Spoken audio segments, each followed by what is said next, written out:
Hello, everyone, and welcome to the show. Welcome Wednesday evening or Thursday morning, wherever you are. We are streaming live to liveparanormal.com and their affiliated social media affiliates, and our affiliates that are affiliated with the Pair Awakening, and our affiliates through Facebook and our YouTube channels. Welcome. The affiliates related to the affiliates. It's an affiliation program to the affiliated something. It involves nominal surcharges and all sorts of fine print we don't want to talk about. How is everyone? I hope you're doing well. Thank you for joining us. Yeah, thanks for joining us. So yeah, it's been a kind of a crazy week. Been a lot of crazy things going on. So been working on some fun projects, right, Josh? Fun projects, and I'm also excited that we have Eric Van Leer, who is a professional paranormal investigator with our Garden Grove case. He will be on tonight at 8:30, or 30 minutes past the top of the hour, and he will be joining us to talk about his experiences at the Garden Grove location for the investigation that Rob and I most generally talk about. So excited to have him on. Yeah, so it'll be a fun show. So we'll be talking about that investigation later, amongst other things. So, hi Kim, thanks for joining us. Lisa, how are you? Thank you so much for joining us. How you guys doing? Yeah, I know it's late or early wherever you are. So if you are an international listener, thank you so much for joining us. And if you are on the East Coast here in the continental United States, thank you so much for staying up and watching. We appreciate your support.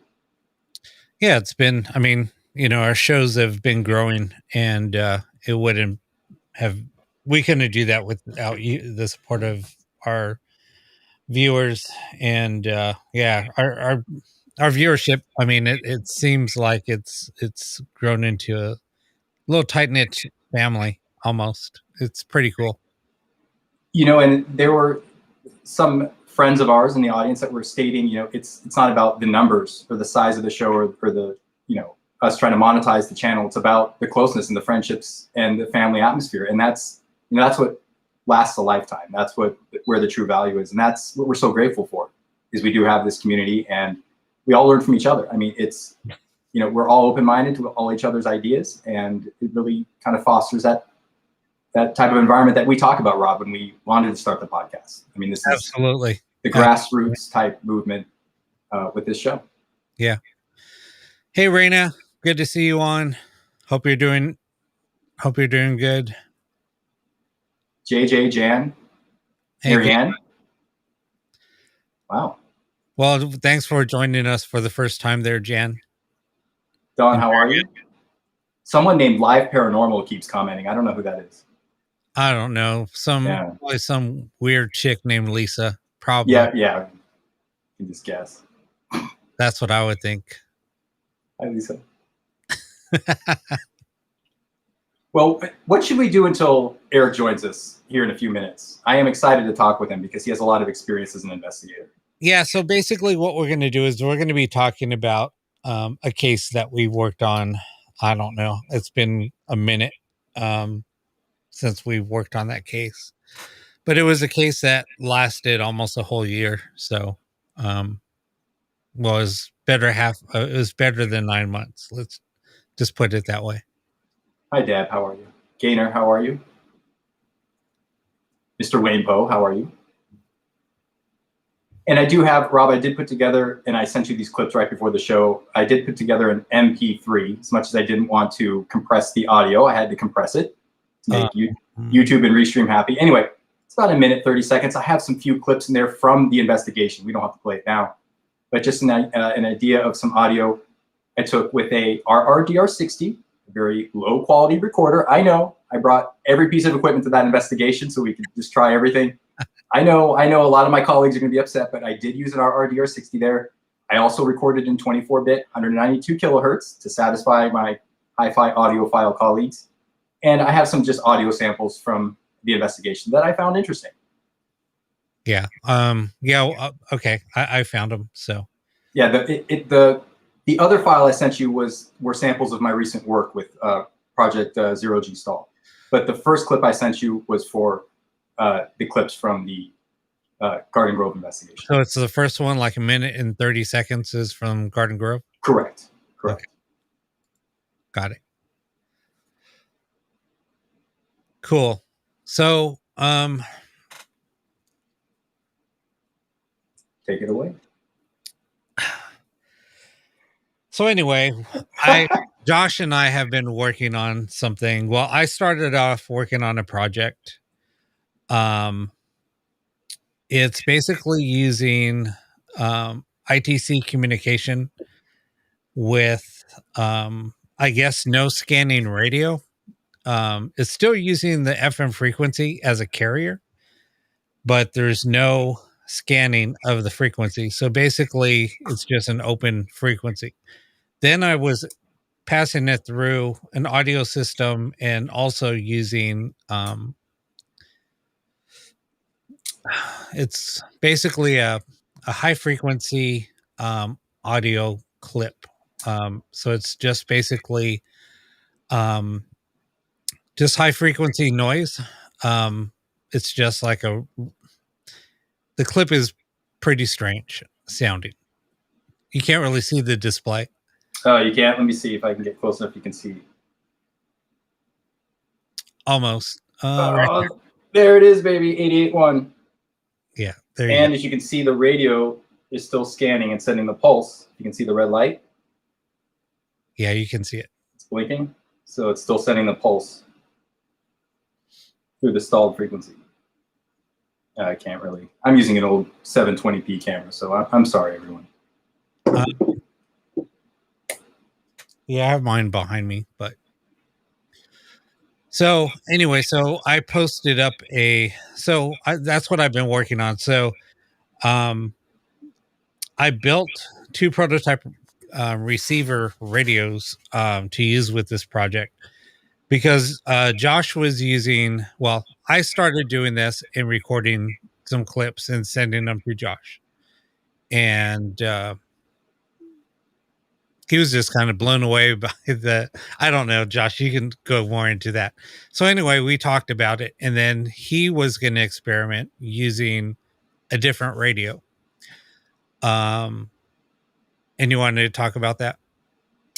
Right. And it like we discussed, Rob, it was with these radios that it always frustrated me that there were quiet voices in the background. Whether it be through direct radio voice or through the ghost box. And it always frustrated me as an audio engineer. I wanted to extract those. It always frustrated me. It felt like we were leaving something on the table. Like we weren't getting everything we could out of the communication of the radio. I felt like we were getting at times 30 to 40%. And so what we did the idea was to combine direct radio voice, or the apparent success of Marcello Bacci and so many other modern colleagues have with working with one frequency or an interfrequency. And that's when I started experimenting with the Mini Box Plus FM. You can stall that box and you can adjust the bandwidth to scan on one frequency. So it just loops and scans on the same frequency. And we thought, what if that scan, at least for what I'm working on, Project Zero G Stall, what if that scan has something to do with the communication? I don't know. It's just a theory. And so many people had presumed that with a radio like the 12469.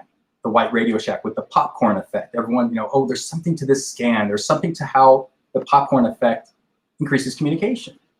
So we thought, what if this scan, or what if carrying, in this situation, in Rob's radio, the pulse through the stalled frequency could help communication? We don't know. It was just a theory. It was a guess.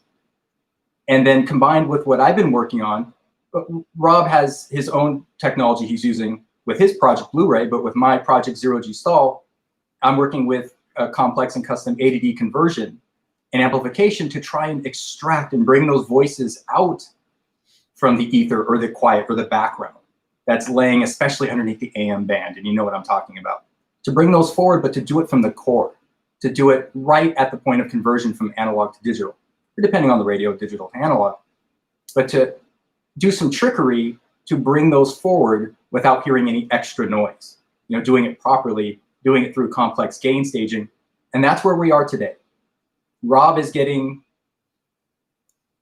incredibly, the signal to noise ratio on the voices coming through his dead air is quite simply something I don't understand. It's so fascinating. I'm getting about 2 or 3 levels below that. I'm working with the static, with the white noise. And I have a sample of that we can play tonight, whether now or later, to show you what I've been getting through Project Zero G Stall. But I don't know if I've rambled too much, Rob, but that's kind of like where we're at right now, is we're still trying to working out the first half, which is your radio, and the second half, which on my end is the conversion and the amplification. Just trying to make progress. You know, this is all just a guess. It's a theory. We're hoping everything continues to work. We don't know. I mean, your guess is as good as ours in this situation. Right. Hey, Debbie, how are you? Hold on. I'm gonna try to see if I can get the. I'm gonna see if I can get the display up. Hold on one sec. On the radio? Yeah. Yeah. I had to hold it very close to the camera to even see. No, it's all right. And eventually, right now, I started working with the Mini Box Plus FM. Now we're working with the radio Rob designed, so I can work with my back half, or the signal processing end of it, to extract what we can from this radio. Obviously, Rob's doing a very good job. And then move forward, because other radios are going to have different setups, at least from my end and the project I'm contributing in terms of conversion and amplification. So each radio is different. But I can't wait to go to some of the TRF radios, like the Radio Spectre. If you know about Chicago Spirit Wave, there's some voices that are coming through very quiet in that radio that I'd like to pull forward. And whatever radios I can possibly work on. Again, it's all theory. We're just trying to experiment. You know, we don't know that one way is better than another. We're not claiming that this is going to help or not help. We're just trying something different. Yeah. Hold on one sec. I'm trying to get it locked onto a specific channel that I've been using. Sounds like you're opening Monster Energy drinks. There we go. Let me see. Oh, said hi. There we go. 88.1. Yeah, your camera's better. Yeah. The guy running the show always gets the better equipment. But so yeah, so basically it just stays on that channel. It's hard to get it to adjust right there. So see, I have it on 88.1, and that's what we'll use. And then this can actually control the pulse, the knobs here. So yeah, but that's basically it. And then it just has a line out. There's no speaker. It just goes line out. And basically it's just an open channel, and then we can control the pulse. I have it to where it's it's just locked in, doing a very rapid pulse. Right. That's how I use my box. Right. And again, this is all theory. There was nothing. Someone had mentioned that, you know, what made you think to incorporate the pulse from the scan into the frequency? It's just an idea we had. And again, it reminiscent of theories from how the popcorn effect helped communication with the 12469, how the triangle sweep was popular with Frank Sumption's boxes, a lot of Steve Holte boxes, a lot of the boxes going forward, and the sine wave sweep. I mean, we looked at different sweeps, and the pulse wave actually, what's really interesting about the pulse wave is it's in digital format, it's 1 or 0, on or off. So essentially, instead of acting like a noise gate, it's essentially acting like a frequency gate in this case. Yeah. So we're just experimenting. We just wanted to find out if it played an important part. By no means are we saying it does, or it is the next, you know, solution to something. We're just experimenting.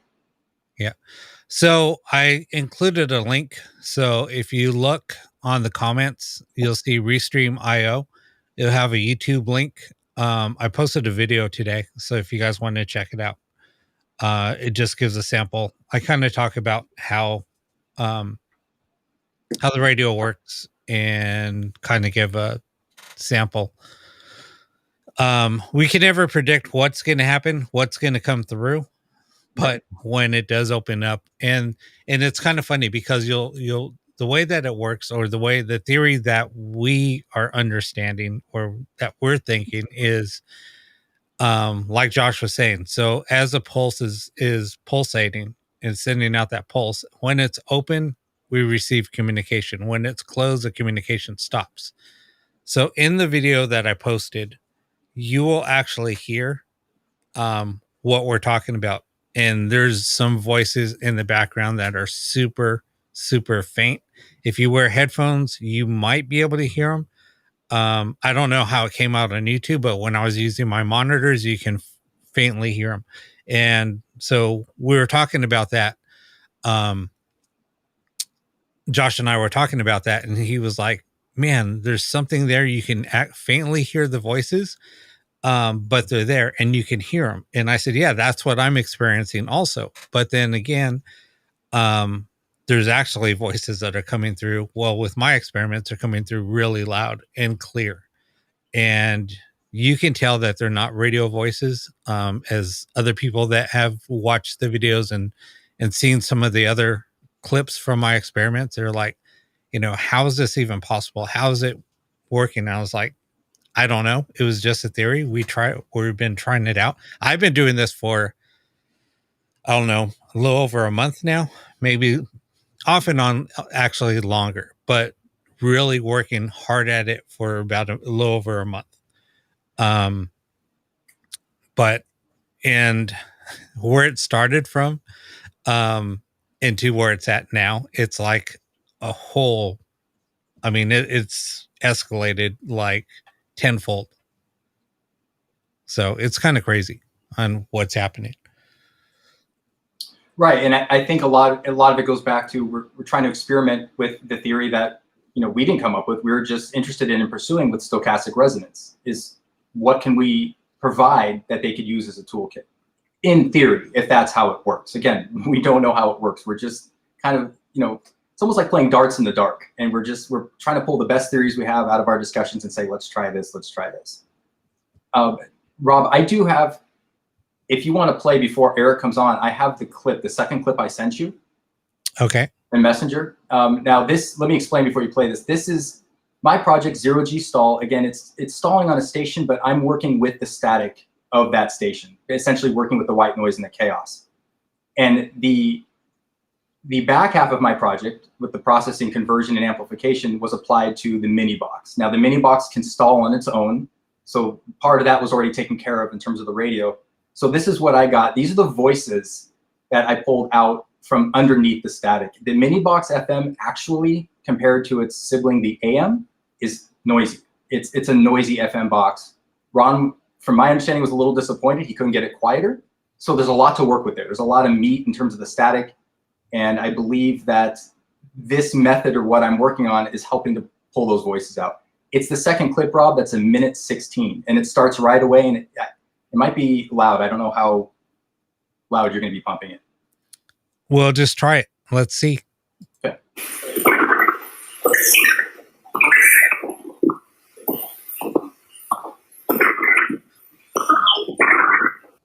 That's the first clip.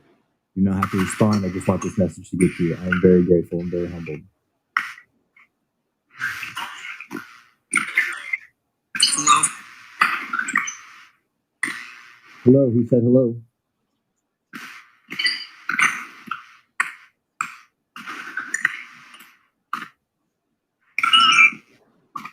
Who's me? Third clip.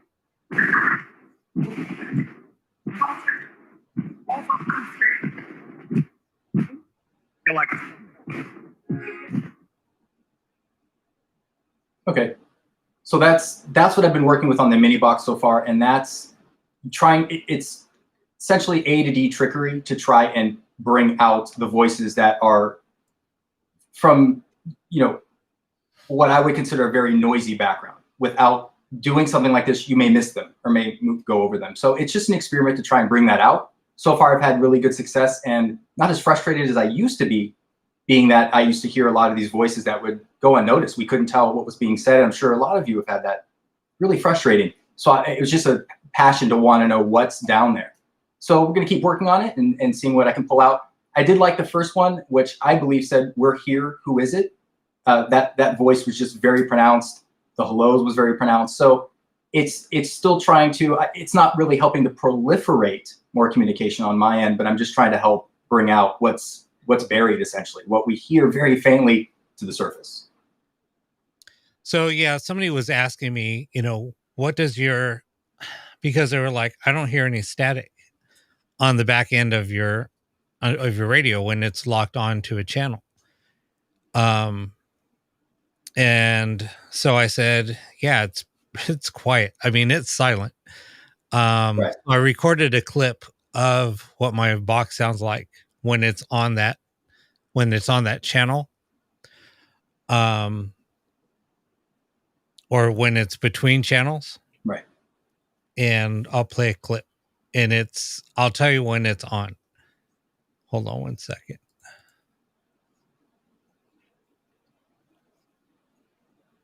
All right, it's playing.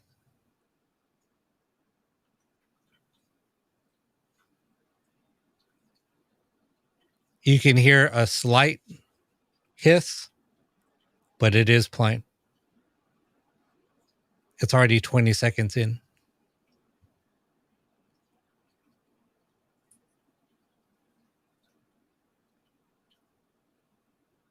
There's 30 seconds.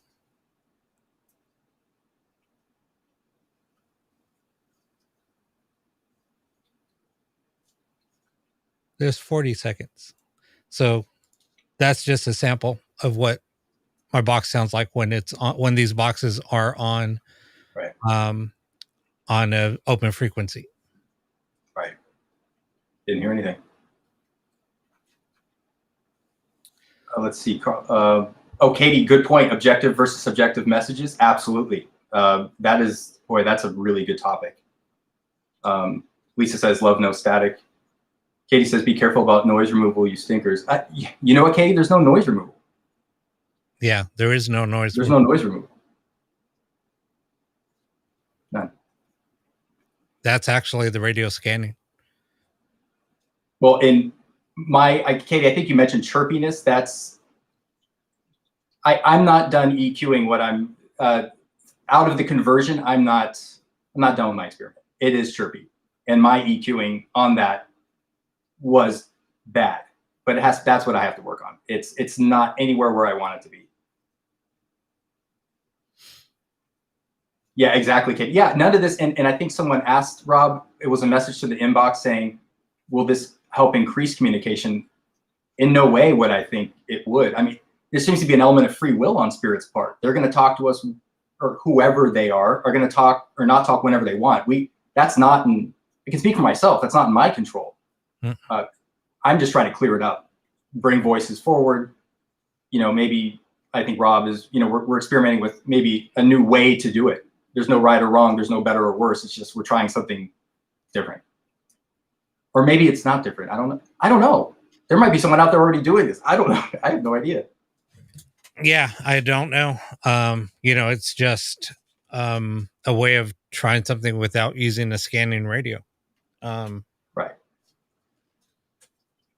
Yeah, no, Katie, you're right though. The EQ was not, that's just me trying the first experiment, pulling those voices forward. But yeah, it's not done. And that's the part of the conversion amplification is also the EQ, and I haven't gotten there yet. I'm just trying to bring it forward, but you're right. It's chirpy. It definitely has a high, like 2 to 3 kilohertz chirp. It's really hot in that zone. No, but that's what that ADD converter does. And there's no filter. There's nothing. It's raw audio. Right. It's just raw audio. What's going into the audio equipment, and then going through the DAC, and then going through the preamp, and then going through the DAC and coming out. That's all. That's what you're hearing. There's no modification to the audio at all. Yeah. Without going too much into the technical now, and I do eventually want to, I can dive deeper into that. One of the things is I'm listening to a conversion or a process that's a shadow process of something. I'm not listening to maybe a main signal, and I'll get into that later, but that's part of the conversion process I'm implementing here. So it doesn't sound, there's no filtration. It's really depending on the A to D converter or D to A converter used, it could have add its own color or tone in certain areas, and that's what we're hearing. And that's why it's not quite as clear, but that's what's got to be worked on. Again, I'm working with the static. Rob's working with no static. And I agree with a lot of you. I like the no static. My attempt is just to try and clean up what we already have, the radios we already have, bring those voices forward. Rob's working into new uncharted territory. So I'm kind of working backward, Rob's working forward. Yeah. No, we are using a DAC. It's not, right. It's not. Oh, there's lots of ADICs and DACs and yeah, no, there's lots of microcontrollers and components. Yeah, so. If you would see my audio rack, you would laugh. You'd be like, "Holy shit!" Right. Well, it's 8:30. Do you think is Eric around, or should we keep rambling about? We'll just keep rambling until he. Okay. In. Katie, duty cycle. Oh, and Katie, to answer your question, DAC, depending on the radio. Now, Rob's radio, the version that's in this box is line out. It's analog. So then I'm taking over from that point.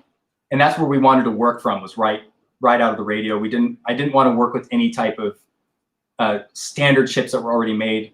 Although Rob's, sound, and if you have one of this box, it's a high signal to noise ratio. Whether you like that type of radio or not is your subjective choice, but objectively, it has an incredibly high signal to noise ratio. Very quiet, no static, as seen on the Saturday show. So it's really cool. It's a new thing to try, and hopefully it continues to work. Well, it's working for you, Rob. Hopefully it continues to work for me. So see what happens. But that's something we've been talking about too. A lot of it could depend on the operator. Raina says no pedal. Yeah, there's no pedals in this. And in fact, I think that's going to be that. Rob and I have talked about this, and really, it's going to be hard to package something like this. What Rob and I are using in our own ways in terms of outboard gear is very expensive. Some of it, when I'm working with my signal, I send it live over the internet to a studio that has robot arms on analog equipment. And these robot arms turn dials, and I control it here from my computer, and I send it back to me. It's because I can't afford $50,000 mixers and ADCs and DACs, and it's a way for me to cut costs in doing the research. But at the same time, it takes a lot of this really expensive equipment to achieve this. So Rob and I are going, how in the world are we going to package this? Not that we're trying to sell it or we have anything to sell, but I'm just saying, if we wanted to give it to our colleagues to say, here, try it. What are you getting? I don't even know how to package something like this, Rob. I just don't. And my desktop is filled with equipment. I'm using 2 or 3 other studios, sending my signal, over the internet live to analog robots controlling analog equipment, sending it back to me, and then processing it again. I don't know how to package that. I just don't. Yeah, the only DAC that I've seen that has a dual AD converters is the one I was talking about by Apogee, and that's $1,500. Well, Lynx and Prism have them, but that's the route I basically had to go with the studio, is getting into custom conversion and saying, okay, I need these chips, and they'll modify it if you give them enough time. Black Lion Audio does these things. The problem is how do you package that? The best that I'm hoping to do in the future, if fingers crossed, is to breadboard a design. I've been talking about Rob about just setting up, everything after the DAC, or depending on the radio, the amplification, the signal processing, the conversion on a board that can fit in a radio. It's going to be some time though to figure out how to bring down cost on that too. AKM converters are not cheap. No. The ESS Saber is not cheap. So we'll see what we can do. Yeah, but all right, Eric's here. So he's here. Yeah, let me bring him on. Now, Eric is the biggest Andy Gibb fan on the planet. So I would have played a clip.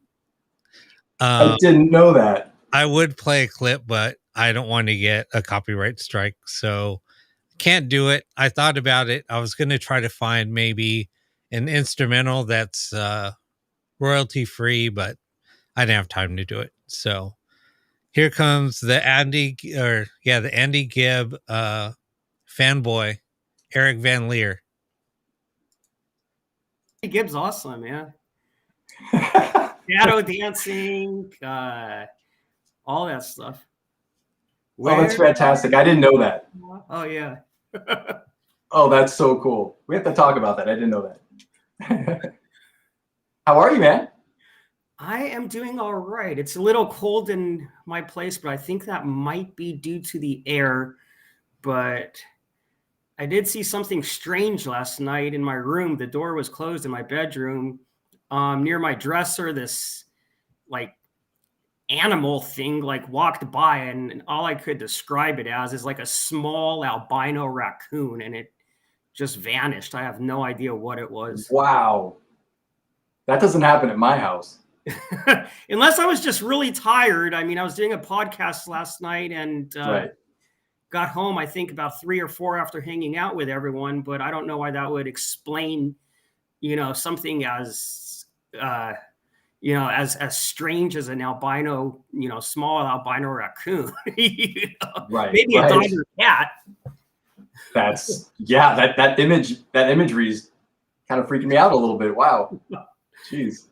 Well, speaking about freaking out, I know Rob wanted to talk about a certain subject today, but before we segue in that, I don't know if Rob knows, but you and I had crazy experiences at both Devil's Gate and Charman Bridge. At Charman Bridge, we actually found out, through some of our experiences and some of our audio, that Charman might be real. I mean, we didn't see her, but we encountered the bride. I don't know if you remember, but we heard the woman screaming. We got the audio of her saying, Charman is coming. We saw the car come with the headlights, but it never arrived. We just saw the headlights, and then, just so many crazy things. We saw that mist form, and there was that disembodied head of the little boy, and just absolutely crazy stuff. Well, in the weather that night, what was really interesting is that there weren't any type of weather patterns or situations where there would be any type of water reflection or something that, would trick our eyes or cause us to see something that wasn't there. And it was, I'm trying to remember in terms of the temperature, and I'm sure I have it written down somewhere, Right. We sure wrote something down, but I don't remember seeing anything that would cause a hallucinatory response in terms of seeing something that wasn't there, a mirage or any type of water reflection. Right, and then we were getting all that audio. The voice said want to play and all that, and I said no. And then we heard something running. It was a steep incline, the mountain. We heard something running towards us. And of course, you had all those experiences on that bridge, the black thing that flew over your head, and we were hearing like metal chains. And there's water there, but we were hearing the water, and then all of a sudden it would stop and start and stop and start, not like the normal flow of a stream or little river or anything. It was just inconsistent. And go ahead, Rob. Just really quick, so a little backdrop of this location. So there's a running stream, and it's a campground area. So there's basically a T in the road. So there's a couple of different there's like a main bridge, and then there's a small little bridge that goes over the river bottom, or the creek bed, I should say. And then just to the south of that is a campground. So Charman is go ahead and tell the story, Eric. Well, there's different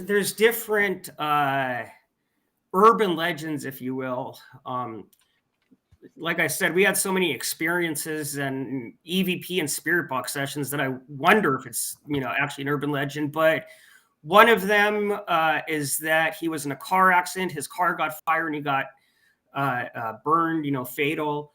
The other one is that he was a firefighter and he got burned in the fire. And the third one, there may be more, but these are the three main ones. The third one is that he was like the town drunk. And one night on Halloween or something, some teenagers were out, just having a party, drinking, whatever. And they set his cabin in the woods on fire. So he perished to the fire. And what was so remarkable about that location, Eric, and Rob and I talk about ghost box use during investigations, is we always talk about the operator and what they bring to the table, but your responses and evidence with the 12587, what a lot of people call the Holy Grail Radio Shack, are just incredible. I mean, and I've heard you get full phrases and sentences through that, and you were getting that.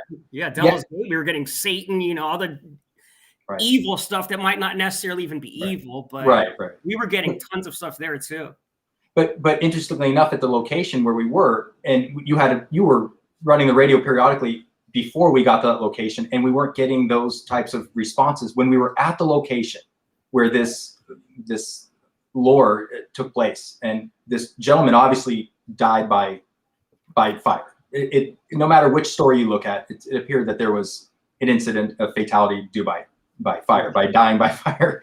Correct. You were getting that information through the ghost box, and it was at that location. It wasn't before or after, and that's what was so amazing to me. And that location will always kind of stand out for me. And that was a quick investigation. We were only there a few hours. Yeah. But everyone else got scared. Right, and we were with a team. In fact, Sarah was with us, and I had thought when I was on the bridge and we had that experience of the darkness that was over us, I had thought either another car was casting a shadow, or someone else we were with in the group was, and that wasn't the case. And that, I can't explain what happened or say that was paranormal, but it certainly wasn't explained by any of the natural occurrences around us. That was very odd. So in that area too, there's no street lights. When there's no cars passing by, you have no flashlight. I mean, it's pitch black. You can see the stars. I mean, you can. Well, yeah, you can literally see the stars. Right. It's so dark. Right. Compared to being in Los Angeles and having the lights, you can't really see the night sky. Yeah, and that's an incredible location. Devil's Gate, Pasadena, near JPL. Oh yeah.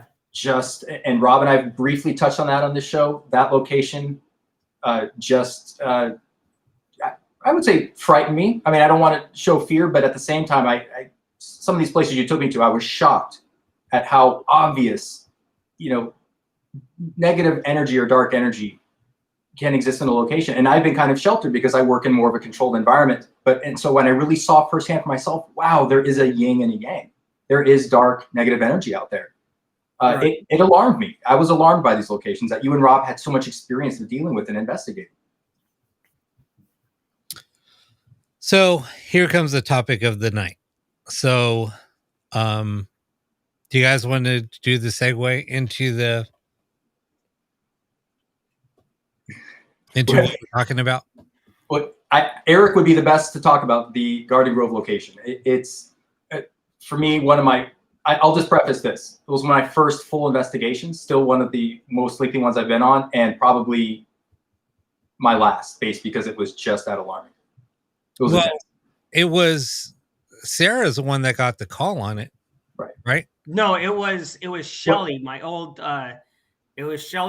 psychic. She was at some center in Orange County, and she's the one that met the client, and then Shelly gave the case to me. Okay. Well, how did Sarah come into it? That I'm not sure. Sarah, when Eric and I went down the first two times and we had the experiences we had in the home, Sarah is, in terms of my closest circle, a psychic that I trust or I know. I've known her for a long time. A lot of my friends know her, mutual friends. I asked her to come with me just to see if she could get a feel of the house. And she's, very in tune with an empath or psychic abilities. I don't want to speak for her, but that's how she came into it. Yeah. All right. Okay. I subcontracted her. I should have just said that. Well, because Sarah plays a big part later,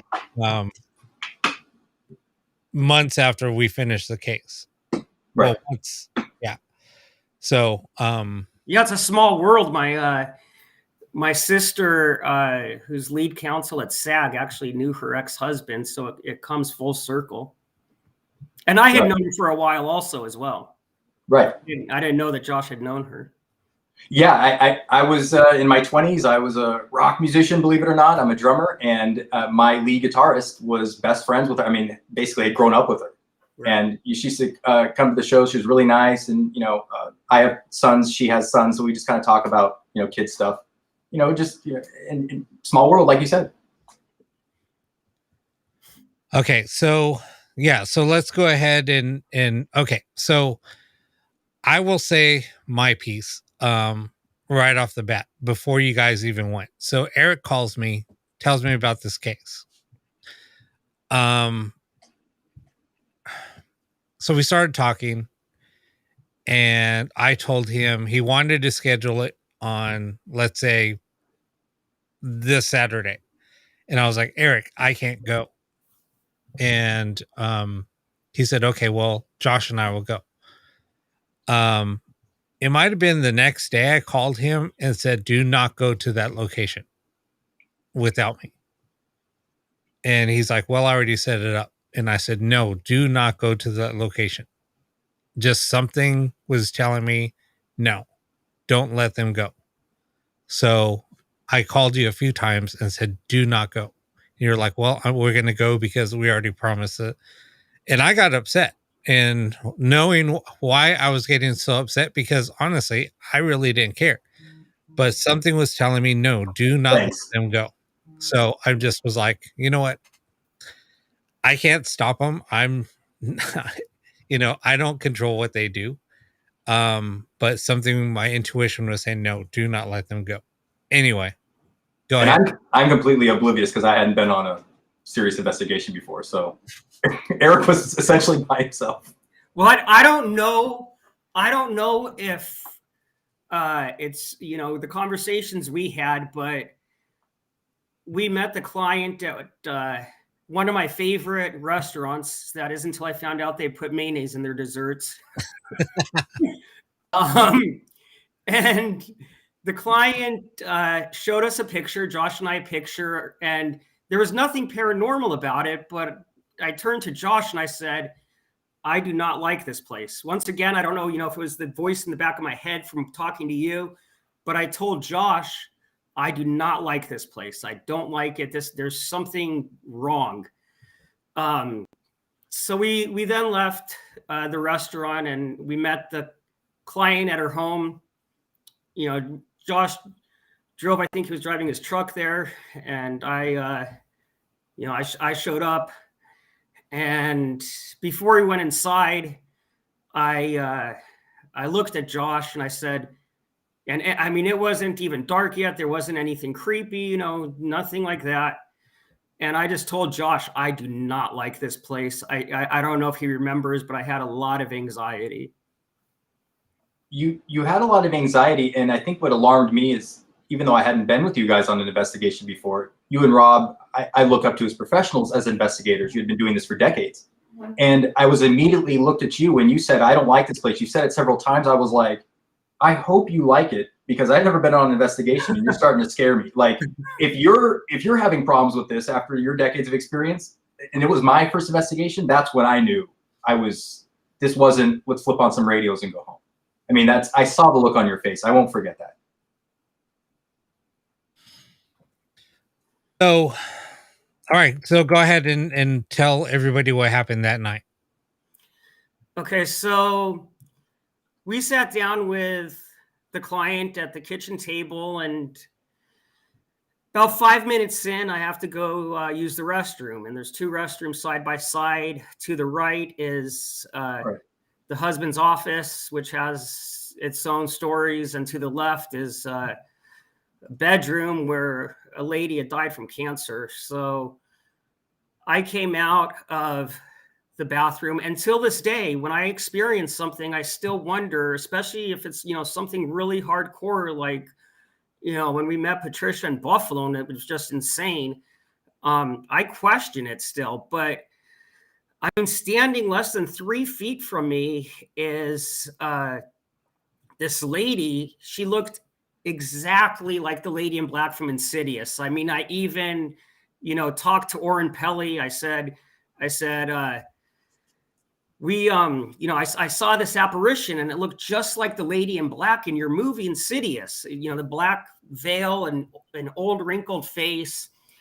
And, Josh and the client, they looked at me like I literally had seen a ghost. Like this, like.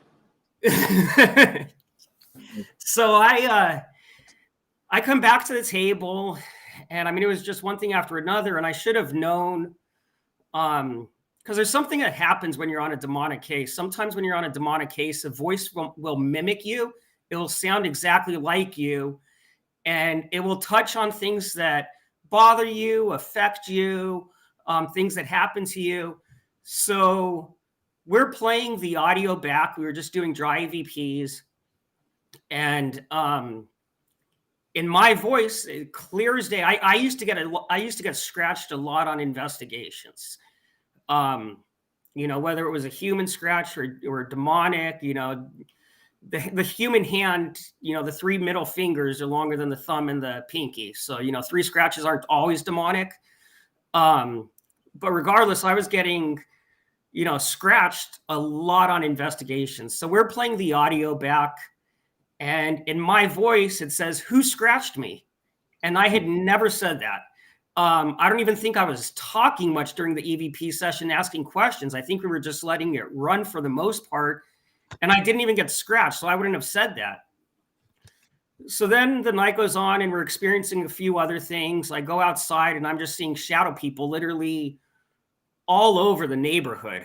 Across the street, I see what looks like this black windmill, and the blades start spinning, and the whole image just disappeared. And we found out later that there was a halfway home on that house, and in one of the homes, someone had killed themselves. I think it was where I actually saw the windmill.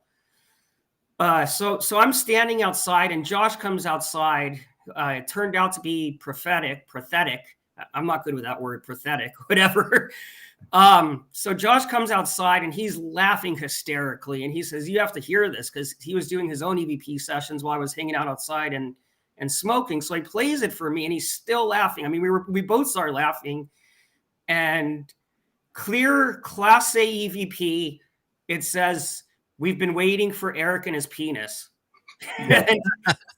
It became that word, that one word. I don't know why I can't say.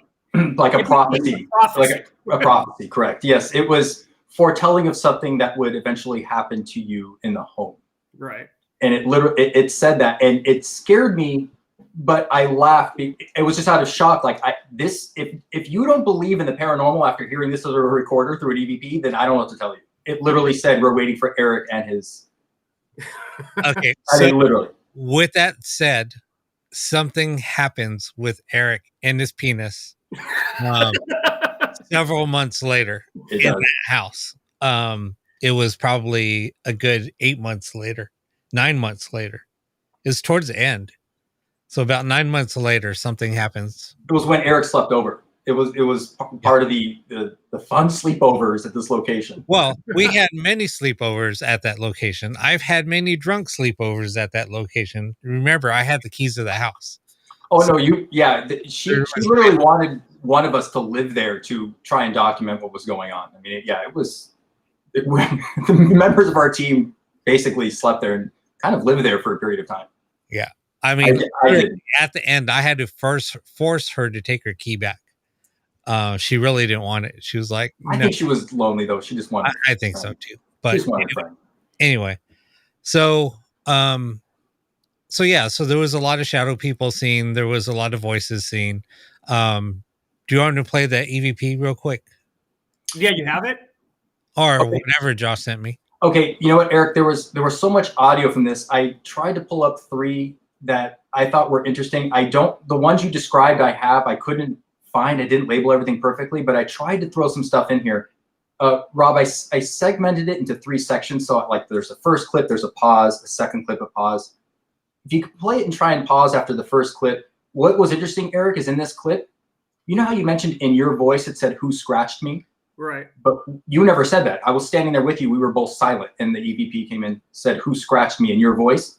In this clip, you can hear me in my voice. It wasn't me, but they mimicked my voice and say refrigerator. We're standing there asking, I believe it's what is your name? And then in my voice, you hear refrigerator, and then you hear me talk right after that. So for whatever reason, they used my voice to say the word refrigerator. But this is with the DR60. I know, I'm sorry. Sorry, I don't mean to use that recorder. But there's a clip in the beginning, and you can hear a whisper in the end. So is it the one that's marked 130? Correct. And just stop after the first, segment. You'll hear it stop, and then it goes silent. Just pause after that, if you can. Can you hear my voice? What did they call you? What do they call you? Refrigerator. What is it that keeps you here in this house? Why are you still here? Okay, you can pause it. In the beginning, and this is I don't want to get into the DR60 talk right now, but I believe, and Eric, I think we thought that would have said, get out, in a very raspy. It sounded to me, can you play that one more time, please? From the beginning. Sorry, Rob. I could be wrong. I mean, that's what I thought it said. I don't know if I could rewind it because I'm trying to play it on. It sounded to me like something said, ask the devil. You could be right. I can tell you this by looking at it when I was visually looking at it on a spectrograph. The properties look like it was vocal. Again, with the DR60, we don't know. I know there's a bad clocking and DAC issue, and it's kelp codec. I don't want to get into it, but to me, it sounded like that might have been communication. But did you hear refrigerator? Yeah, that was very clear. Okay, that wasn't me. I talked exactly after that, and there was no reason for me to say just refrigerator. I mean, I just wouldn't stand there and say refrigerator. You know what I mean? Why would it say? Why when it said? I think you said what is your name or something like that. Why would it say refrigerator? That's maybe just teasing me. Like, Who is this guy asking what my name is? Just say chocolate cake or something. Who cares? I thought it was kind of a slap to me, but it was in my voice, and that's what I thought was interesting. I'm like, I never said refrigerator that entire investigation. Okay. I thought that was interesting. So I'll continue. Okay. Garden Grove. I'm your host this evening, Dave Schrader, now joining me on the show. Why is it getting so much static?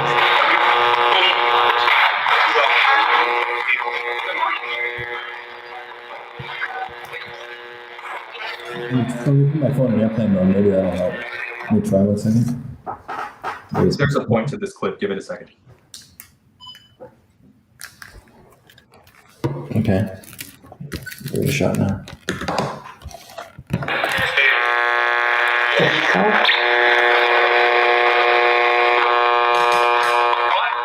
It's never like that, huh? Okay, pause it, please. Eric says it's never like that. And there's a voice that comes through the radio that says no. This clip highlights the first time we went to the house, there was no RF interference. There was no type of interference anywhere. In fact, we checked the whole block. We checked the history of the block. We checked the power grid. We checked her house. We ran every meter we had to look for EMI, for any type of interference, anything. We even went in the attic. We inspected the attic and we inspected under the house. The house was solid in terms of its electronics. The first time we were there, we could run ghost boxes, recorders, no problem.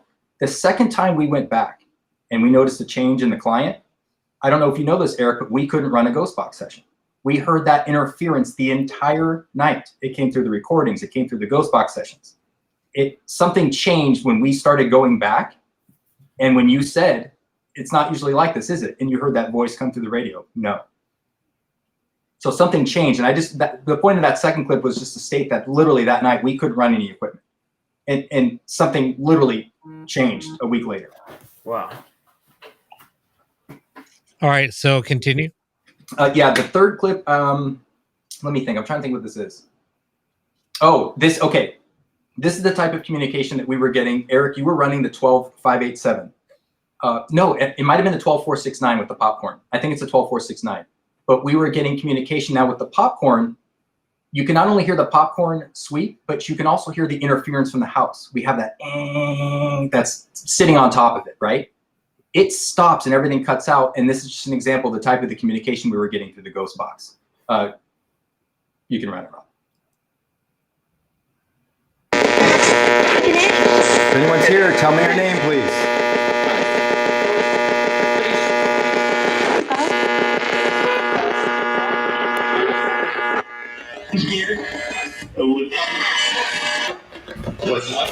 Good night. Take care.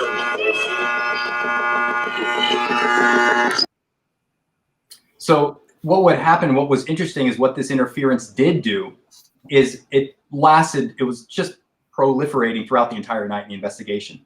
But when I presumed, or my opinion, when communication would come through, you noticed the interference dropped. The popcorn, the scan dropped. And then the voices came in, and then it resumed with its interference and scan, which those were the type of responses we were getting, even with that type of interference. And I don't want to claim I know what was said, but at the same time, it was just interesting how it would drop out when we'd get few words. You heard a male talk there for a few words or sentences, and then the interference would start again, and so would the sweep sound.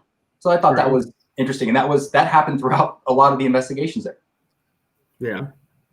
So now, 2 weeks go by. So you guys called me up. You guys told me what happened, and I was pissed because I said, okay, I know that I told them not to go. Maybe they won't go, but they went. So I was pissed. Why I was mad, I have no idea. It was just something was telling me for them not to go. So I said, fine, set up another date. We will go.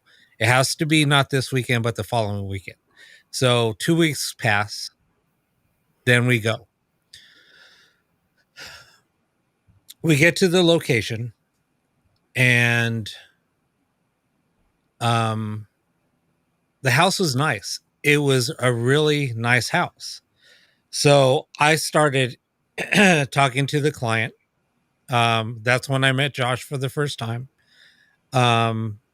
Josh was unlocking everything, and then the client came, and she was there briefly, and she was outside. So I sat down, or I was standing by her car. We're standing outside. I was talking to her, and I noticed that before she pulled up, I was checking out the house, and I was like, wow, this is pretty cool. So I was just checking out the environment, getting a feel. I was like, I don't feel anything at all. Nothing. She pulls up. All of a sudden, a flock of crows land on her house. I was like, huh, that's interesting. But, it's now, it's probably about 6 o'clock or so. So around that time, you start seeing crows kind of flying in, resting, or start roosting at different locations, wherever they're going to sleep for the night. So I'm like, didn't pay it any attention. But then all of a sudden the house took a different form. I was like, that's weird. I started feeling very uneasy. So we finished talking to her. She leaves. As soon as she leaves, the crows are gone. They literally wait, where did they go? I didn't see them even fly away. That was weird. And they were just up on the roof. And normally, crows are kind of loud. When they get scared off, they start cawing and stuff and fly away. But I don't remember that happening. So we go in the house, we do a walkthrough, and I was like, it kind of feels calm in here. This is weird. Why did it change form when she was here, and now she's gone, and the house feels peaceful? So we sat around talking. We kind of did a walkthrough. And the way that the layout of the house is, it's very strange. So there's an office that was her husband's office. There's a back room. Then there's two hallways. There's the hallway goes in a square, and then they meet back in the other hallway. So it's weird. There's the hallways is like an H, like two H's, but the center part is like a square. I know it doesn't make any sense, but just imagine like an H with shaped like this, and then that there's just you can go in a loop, Right. And that loop plays a big part in a few investigations.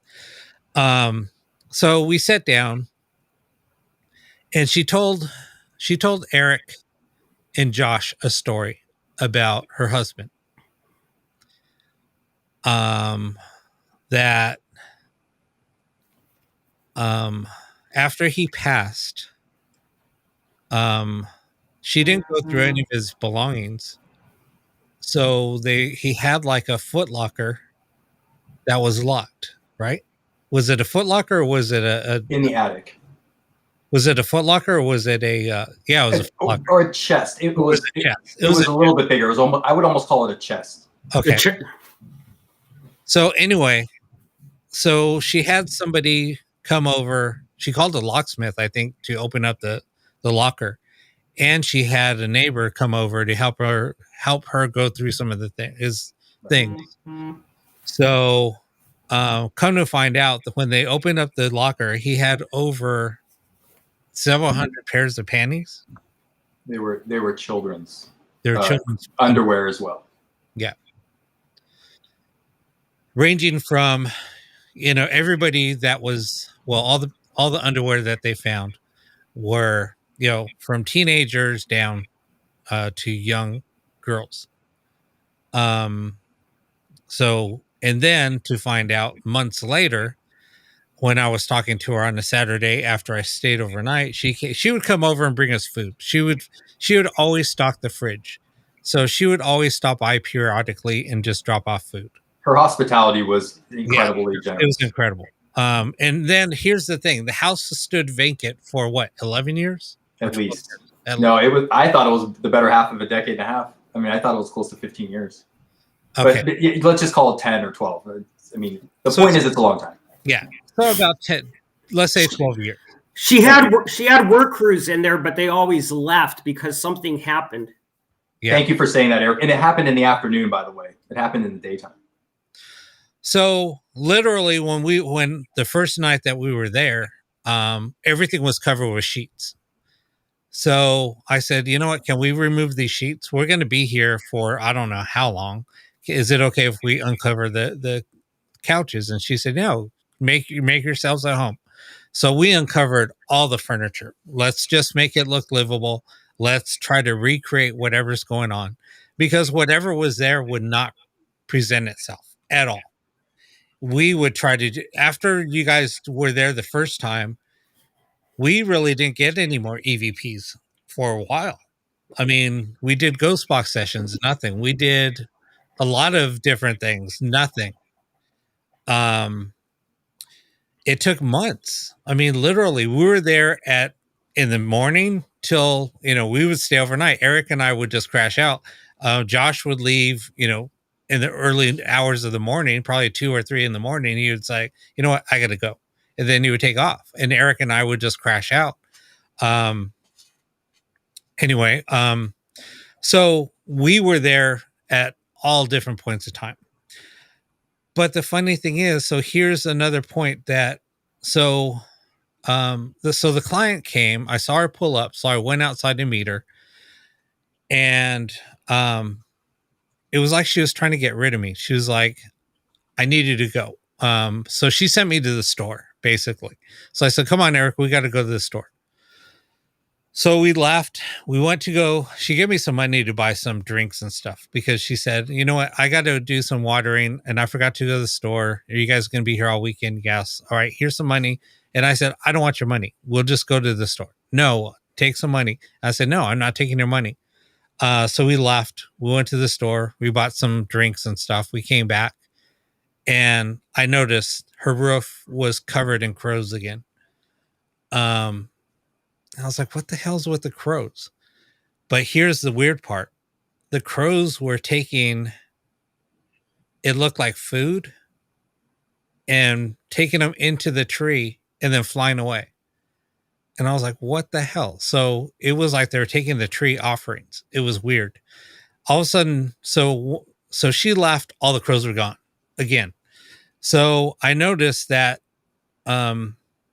later that day, when Eric and I went outside to go smoke, I saw something on the ground and I looked, it was pieces of food. There was like a piece of an apple. There was some nuts. And then there was another one that was like a dead mouse. And I was like, this is weird, and because I saw something fall from the tree. That's what got my attention. And I looked, and what fell was that dead mouse.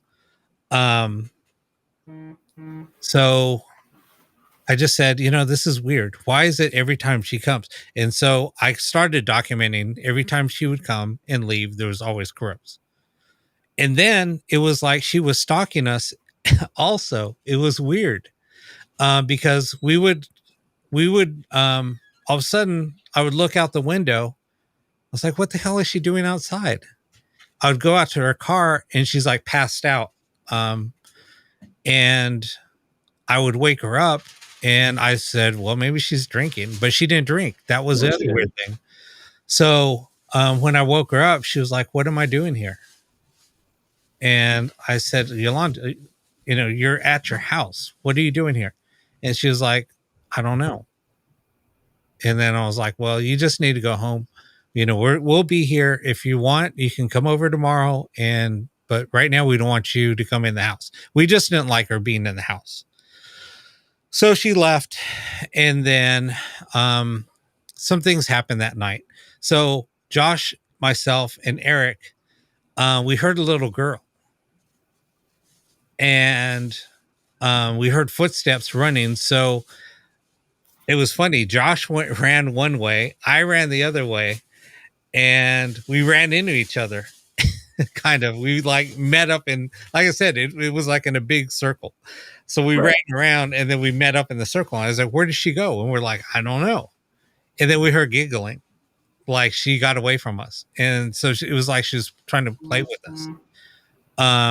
So we brought in some other people into the house to kind of do some more readings. So we brought in some psychics. We brought in a bunch of other things. And people were like, Rob, there's nothing here.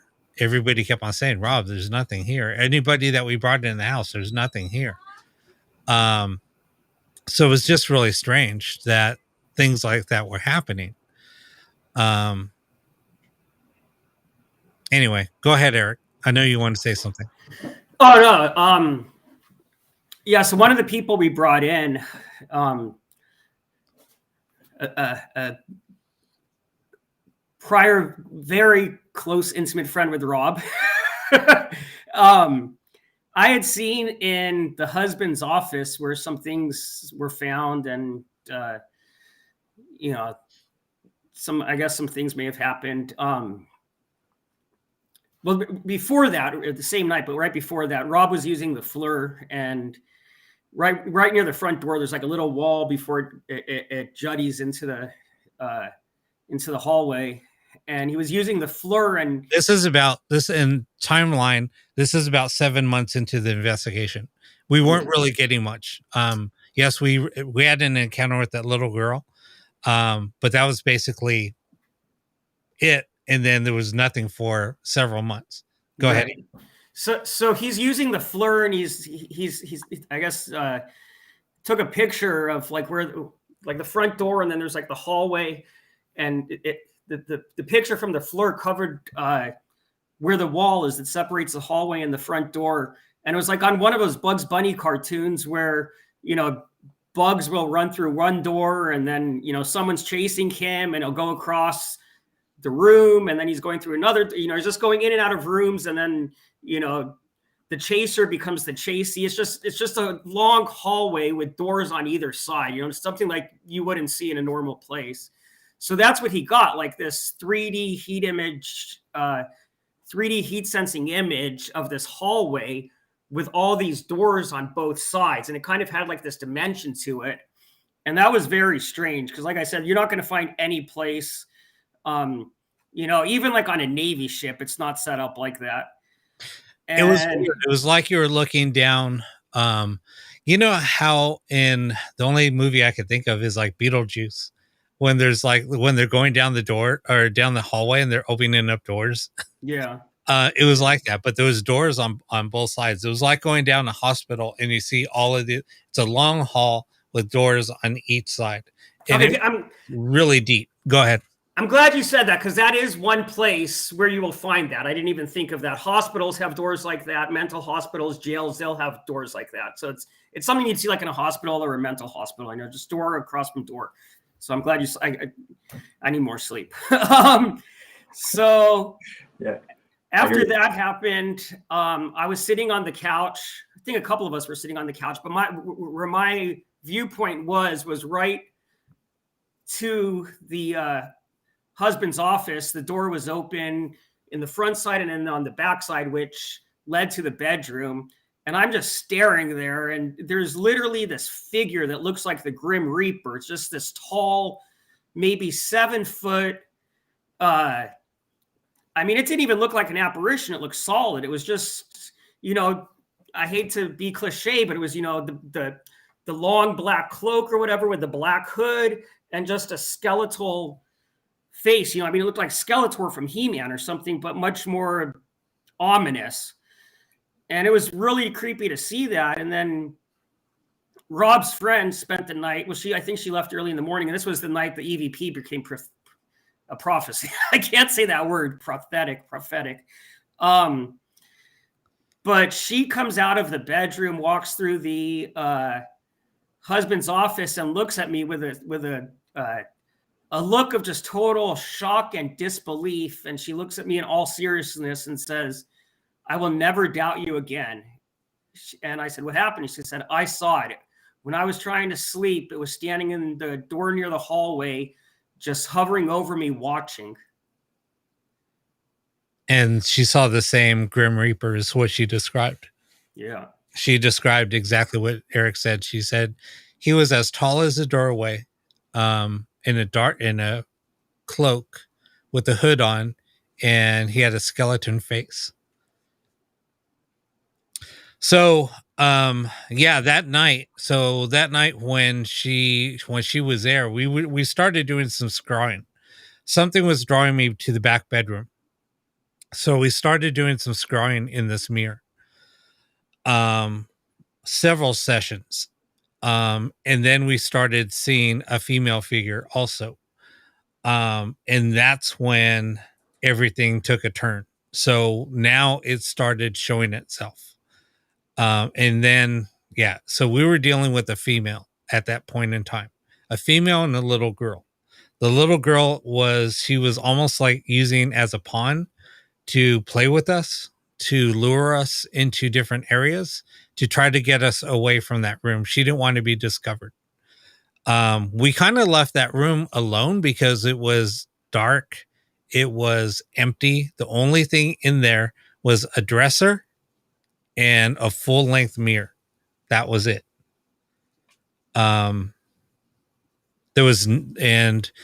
It was weird because we were even afraid to open up. It had a weird feeling. After a while, it had a weird feeling. We didn't even want to, and I'm not afraid of anything. Eric's not afraid of anything.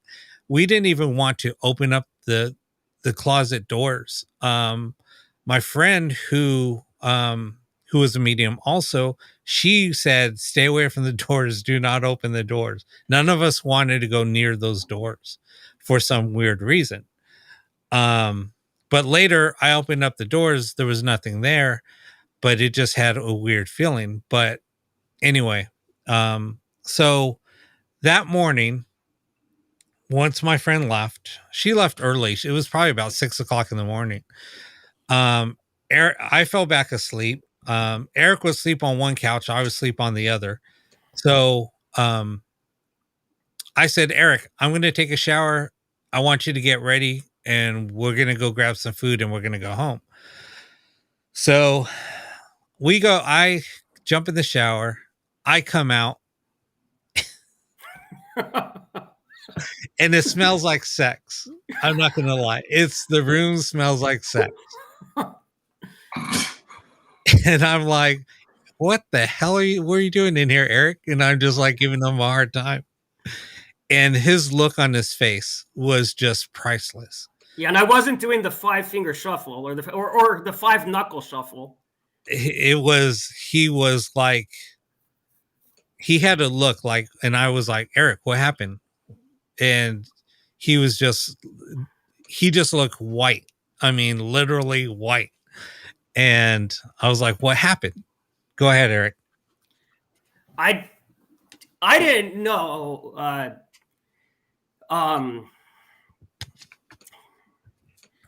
Well, we were dealing with a succubus. I'll say that.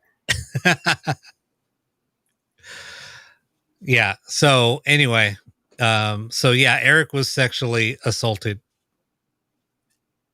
Yeah. By whatever we were dealing with in the room. So after that, things got really bad, started getting really bad. So I had another friend of mine who came in. She actually flew down from Arizona to help me out. I was just trying to find, other people would not even help. They refused to go in the house after a while. Yeah, can I interject real quick? Sure. Okay, so I've been in a lot of secret societies and dark stuff, and Rob will probably touch on that and why stuff did happen and didn't happen. But I reached out to a lot of people I know. I reached out to a lot of clergy. I even reached out to the head of OTO, Ordo Templis Orientis United States, thinking that he could do something. And he believed that it was all fear.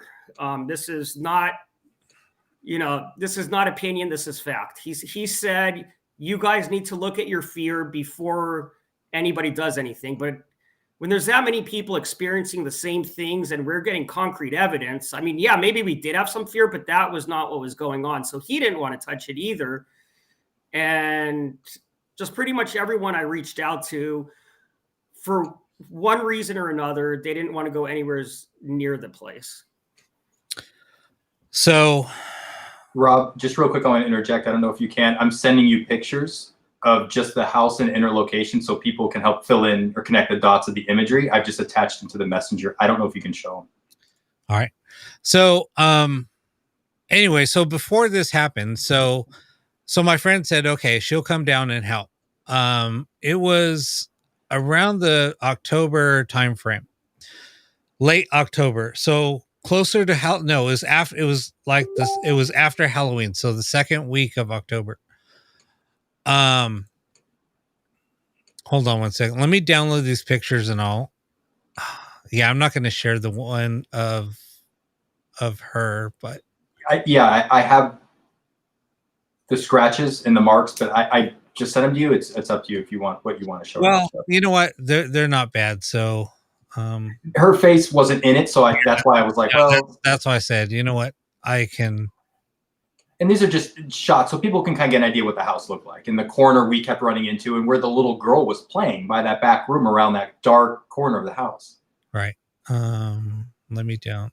So I'm downloading all the pictures. So just bear with me. So, so it was right around Halloween time. So we're coming up now. We started the case in January. So no, it went on for 11 months, almost a year. So we started in January and now it's October. So I was invited out to a party and the client asked me if I can stop by that weekend. And I said, well, I'm going to a party. And she said, where's the party? And I said, actually, it's in Orange County, which is the house that we were at was about 10 minutes away from Disneyland. And Knott's Berry Farm, actually, it was close. And Knott's Berry Farm. Love Knott's Berry.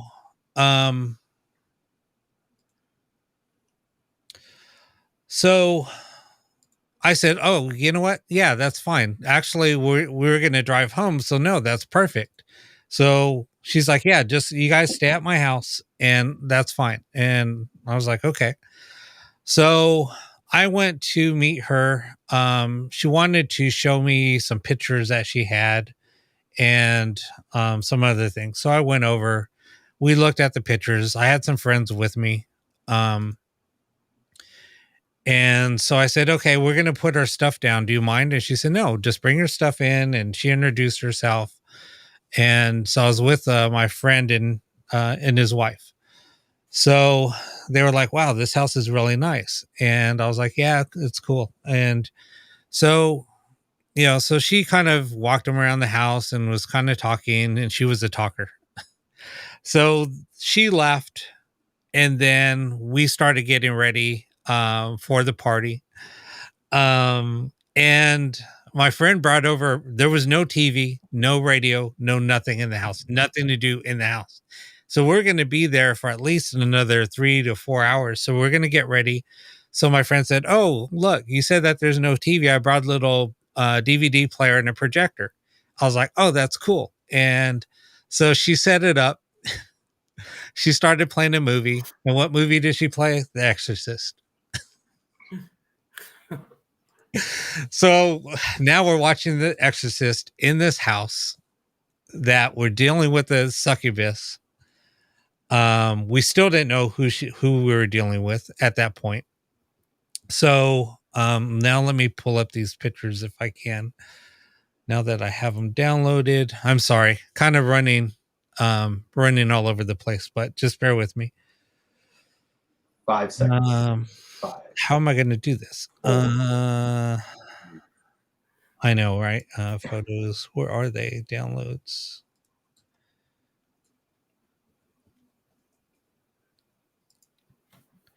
And there's, to be specific in these pictures, there's nothing that I captured that was paranormal. I'm just trying to provide a vision of what this house looked like, to just kind of give you an idea, a theater of the mind, so we can just have a few pictures. I'm going to open them all up. Oh, okay. And then I'm going to share my screen. Okay. We like to do these things during the show. I know. Not before. We've been working on our experiments, so we're really just a 2-man team. So and Rob is obviously driving the ship. So there's just so much going on right now. So we do apologize for the mid-show setup. Poor Christine. I'm looking at her neck. Yeah, and that was okay. Yeah, go ahead. So I'm gonna how am I gonna let me hide this one? Okay. So I'm gonna do a screen share. Oh my gosh.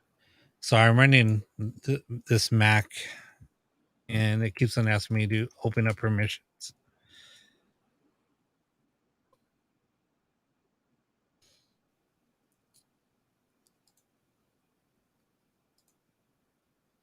All right, let's see if that'll work.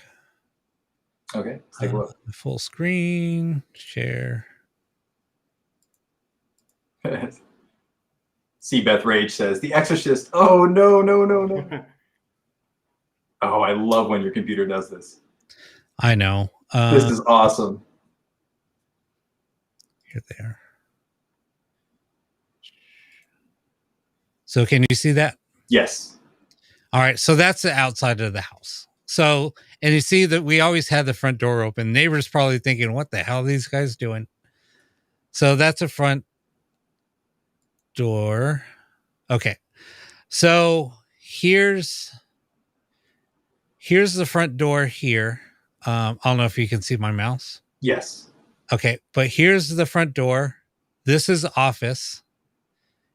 And here's the room or the doorway where Eric saw that figure. And then in there, through this door, and you make a right, that's a bedroom. And in that same doorway is where she saw the figure. Now, along this wall, this picture is like, so right here, like here's the front door. So, are you making fun of my photography? No, on this door where the cursor is, or on this wall where the cursor is, where Eric was talking about the image that I caught with a FLIR on this wall. So this wall continues out. That's where I caught that image. So here's the other hall. So this is the hall that I'm talking about. So you take a right here, and that meets another hall that goes into the kitchen. And then down further is the other hall that meets the living room. It was just weird. The house had more hallways, square footage in hallway space than it did in bedroom space. Very odd. And also there was 2 bathrooms side by side. So it was like a male and female bathroom in a restaurant. Non-adjoining. Non-adjoining. They were side by side. Right. One had a bathroom or a bathtub, and the other one had a shower. So here's something so let me just finish showing the pictures. So this is office. That was the husband's office where evidence from what the client told us that there was things found in there that an older man should never have, especially an older man who didn't have daughters for children. That's just what it is. Yeah. And this is a kitchen. So that hallway came out right here where the washer and dryer were. Oh, actually that met up with the hallway. And then just here where the cursor is, there's another door that went to that hallway. It was weird. So there's multiple ways to get into the hallway. If this were on Home and Garden television, they would be blowing out all of those walls for an open concept. It was just nothing but wasted square footage in hallways. So I'm going to save the picture of Christine. So now comes so some friends and I were getting ready to go to a party. It's a Halloween party, so we put on our makeup and stuff, and then we go to the party. We come home. It was probably about 3:00 in the morning, 2:00 in the morning, somewhere around there. Drunk off our asses. The only one that's sober is my friend's wife. I don't think I was with you.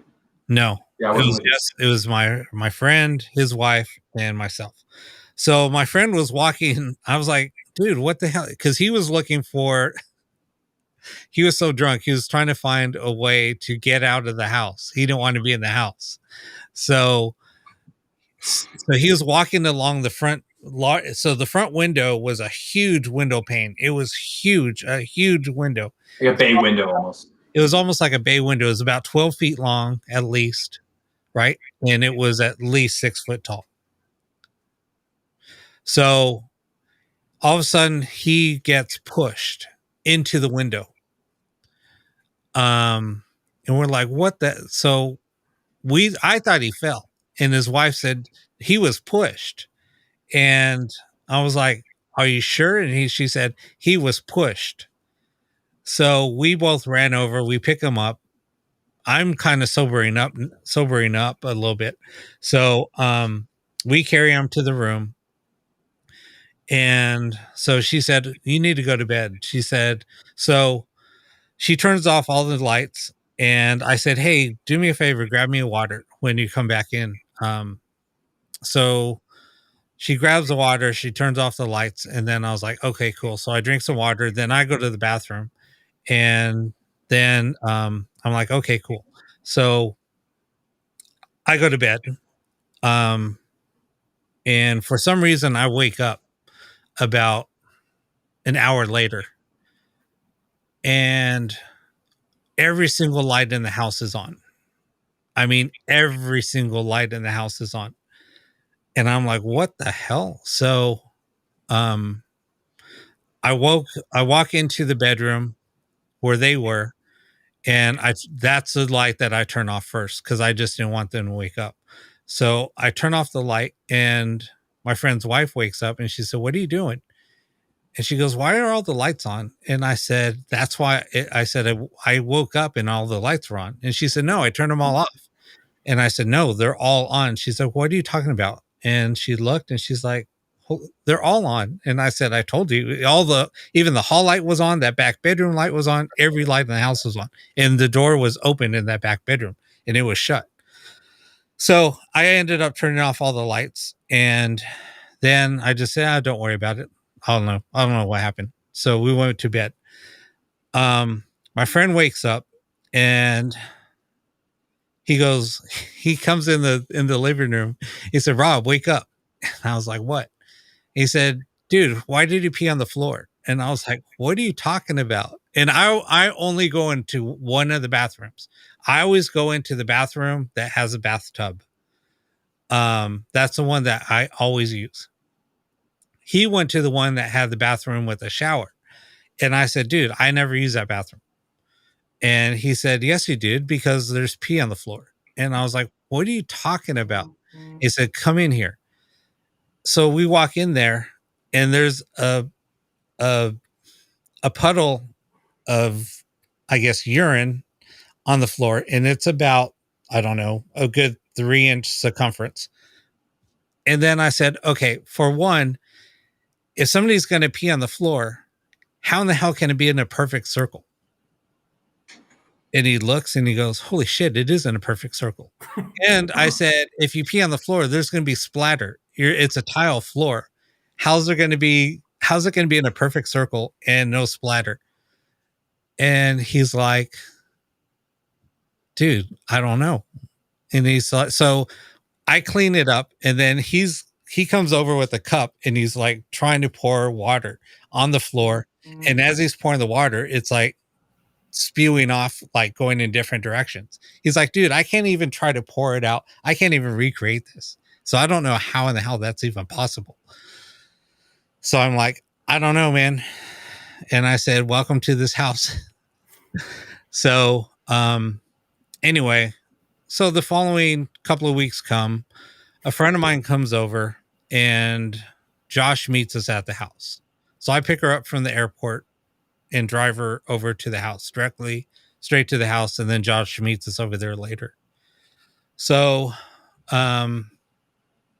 it was probably about 2-3 o'clock in the afternoon, Josh. I don't remember. Roughly. So we do, so she does a walkthrough of the house, and she's like, oh my God, she said, this isn't good. This isn't good. And I don't tell her anything about the house. She doesn't want to know anything. I just told her that I need her help. Wouldn't go into it because I know how she is. So she was like, yeah, this isn't good. And she's like, who was doing scrying in the back room? Rob. And I said, I was. And then she said, what did you see? And I kind of told her. And she said, was there a little girl involved? And I said, yeah. And then she said, what about the lady? And I said, yeah, I don't like the lady. And she said, no, she's bad. She's really bad. So her and I are talking in the back. So that's why I showed you the picture of this washer, because this plays a big part of the conversation we're having. I sent 2 more pictures, one of all the sheets on the furniture to give you an idea of how odd and peculiar this house was, and also of the back room where that floor to, what was it, 6-foot tall mirror, it was a full-length mirror. Yeah. Just in case you want to show those pictures. I just found them. I don't know. Do you guys want to see the pictures? I'm just in case, whatever. Okay. So, yeah, if you guys, so anyway, so she said, yeah, this isn't good. So now her and I are talking by the back dryer. So we're standing right here against that dryer or the washer. She was against the washer, and I was standing inside of this room. So her back was to this door. There's like that hallway, and then I was facing her. All of a sudden she's talking, and she like literally freezes. She just literally stops talking, and now she's like hunching over. And I'm like, what's the matter? And she can't talk. So I'm like, kind of like, Christine, are you okay? And she's not responding. So all of a sudden I put my hand on her and I pull it back really quick. I was like, what the hell is that? And I see this old lady. She is just, she looks like, I want to say Medusa, just with her hair is just like all crazy, but she was an old lady. She looked like a hag. I don't know what more to say. And then she like comes back and she just like tells me, you need to get out of here. And then she like vanishes. She just like hauls ass out of the room. Like, I've never seen anything move that fast. She moves and goes into that back room where the mirror was. And then all of a sudden Christine snaps out of it. She's like, what happened? And I was like, you don't know what just happened? She said, no. She said, I saw this old lady in my mind, and then that's all I remember. And I said, what does she look like? And then she described her. She said she had like this real crazy hair. She just was really ugly and old looking. And I was like, holy shit. And I said, when you were like in a trance and I put my hand on you, I felt like this energy that I've never felt before. And I pulled my hand away that quick. And I saw her. And yeah. So anyway. So go ahead. I'm sorry. Her body language, though, it looked like a rag doll. Like, and I don't know if I can do it right now, but in terms of the way she was standing, it was almost like she went limp. There was just enough energy for her to almost just stay on her 2 feet, but everything else looked completely relaxed and limp, that she just looked like she lost, like her soul left her body and she was just standing there. Very strange. Yeah, so exactly. So Lisa, you know those little remember those characters that people would use, those dried up apples, or dry apples, and they would make them to look like these old ladies. That's exactly what she looked like. Right. That was just my perception, but it looked like she just went limp, like she wasn't there. There was no conscious awareness, and her body just went limp. It just kind of relaxed in one space, but just went completely limp, and her just kind of like the life was sucked out of her. Yeah, very strange. So, and she wore a lot of bracelets, a lot of protection. She was, she wore a lot of protection. So she said, "That's it. We need to, Rob, go get my bag. We need to sage this place." Or we need to banish whatever's here. So she started doing a ritual. She started burning a bunch of different things. I know sage wasn't one of them, but she used a lot of different things. She said she had a magic. What did she call it? Was there salt involved, Rob? I remember salt. Yeah, yeah, there was a bunch of things. I forget what she called it. But, and again, forgive me, please. I don't have the knowledge in this or have the experience, but she was going to certain places in the house. Forgive me, based on her intuition and using salt or different methods to cleanse the house. I forget what she called it. I think she said, "I have my mojo bag." I think that's what she called it. Anyway, so she started doing the cleansing, and the house just felt totally different. It was clean. It just took a totally different, I guess, shape or form. It just felt very light. I mean, before it was really heavy. Now it's really light. So I'm like, okay, cool. So at this time it was probably 9:00. Oh, here's the funny thing. One of her friends, her son is autistic and he has abilities. He was screaming and crying. I'm glad you remembered to bring it. This is about 3:00 in the afternoon, 4:00 in the afternoon, just before this happened, with her being attacked or possessed for the first time. He was telling her to get out of the house. She needs to leave, that we're all in danger. We need to all leave. And she was like, whatever, not listening to that. So anyway, so now she's doing her ritual. And she said, I need to be left alone. So she started doing a ritual. And then she said, but I need you guys to walk around with me. So we're doing that. And then, like I said, the house took a totally different shape. So I locked up the garage. So it was about 9 o'clock now. So I'm like, you know what? I'm going to start locking up. So I locked up the garage. I shut the garage door, shut off the light, locked the garage door. I just started securing the back of the house. So all of that now secure. And then I'm like, hey, what do you guys want to eat? I'll go buy us food. So we decided I'll go order a pizza and I'll go pick it up, and Josh and Christine can stay there. So we did that. I come back, I bring the pizza back, and they're still in the same exact spot that they were when I left. Yeah. So I walk into the kitchen and I'm like, why is the kitchen door open? Why is the garage door open? And then they're like, what are you talking about? We didn't move. And I said, I locked it, right? And they said, yeah. I said, the garage light is on, the kitchen light is on, and the garage door is wide open. And they were like, we didn't hear anything. So we're like, oh shit. So we eat, and then we're like, nothing's going on. But, that was weird that those doors were open, but I don't feel anything. It still feels pretty light in here. So we talked to her friend, the one that her son called, and he's like still hysterical, saying they need to get out. They need to get out. So we said, look, we'll leave at 3:00. She said, we got to see if we did anything, and the only test will be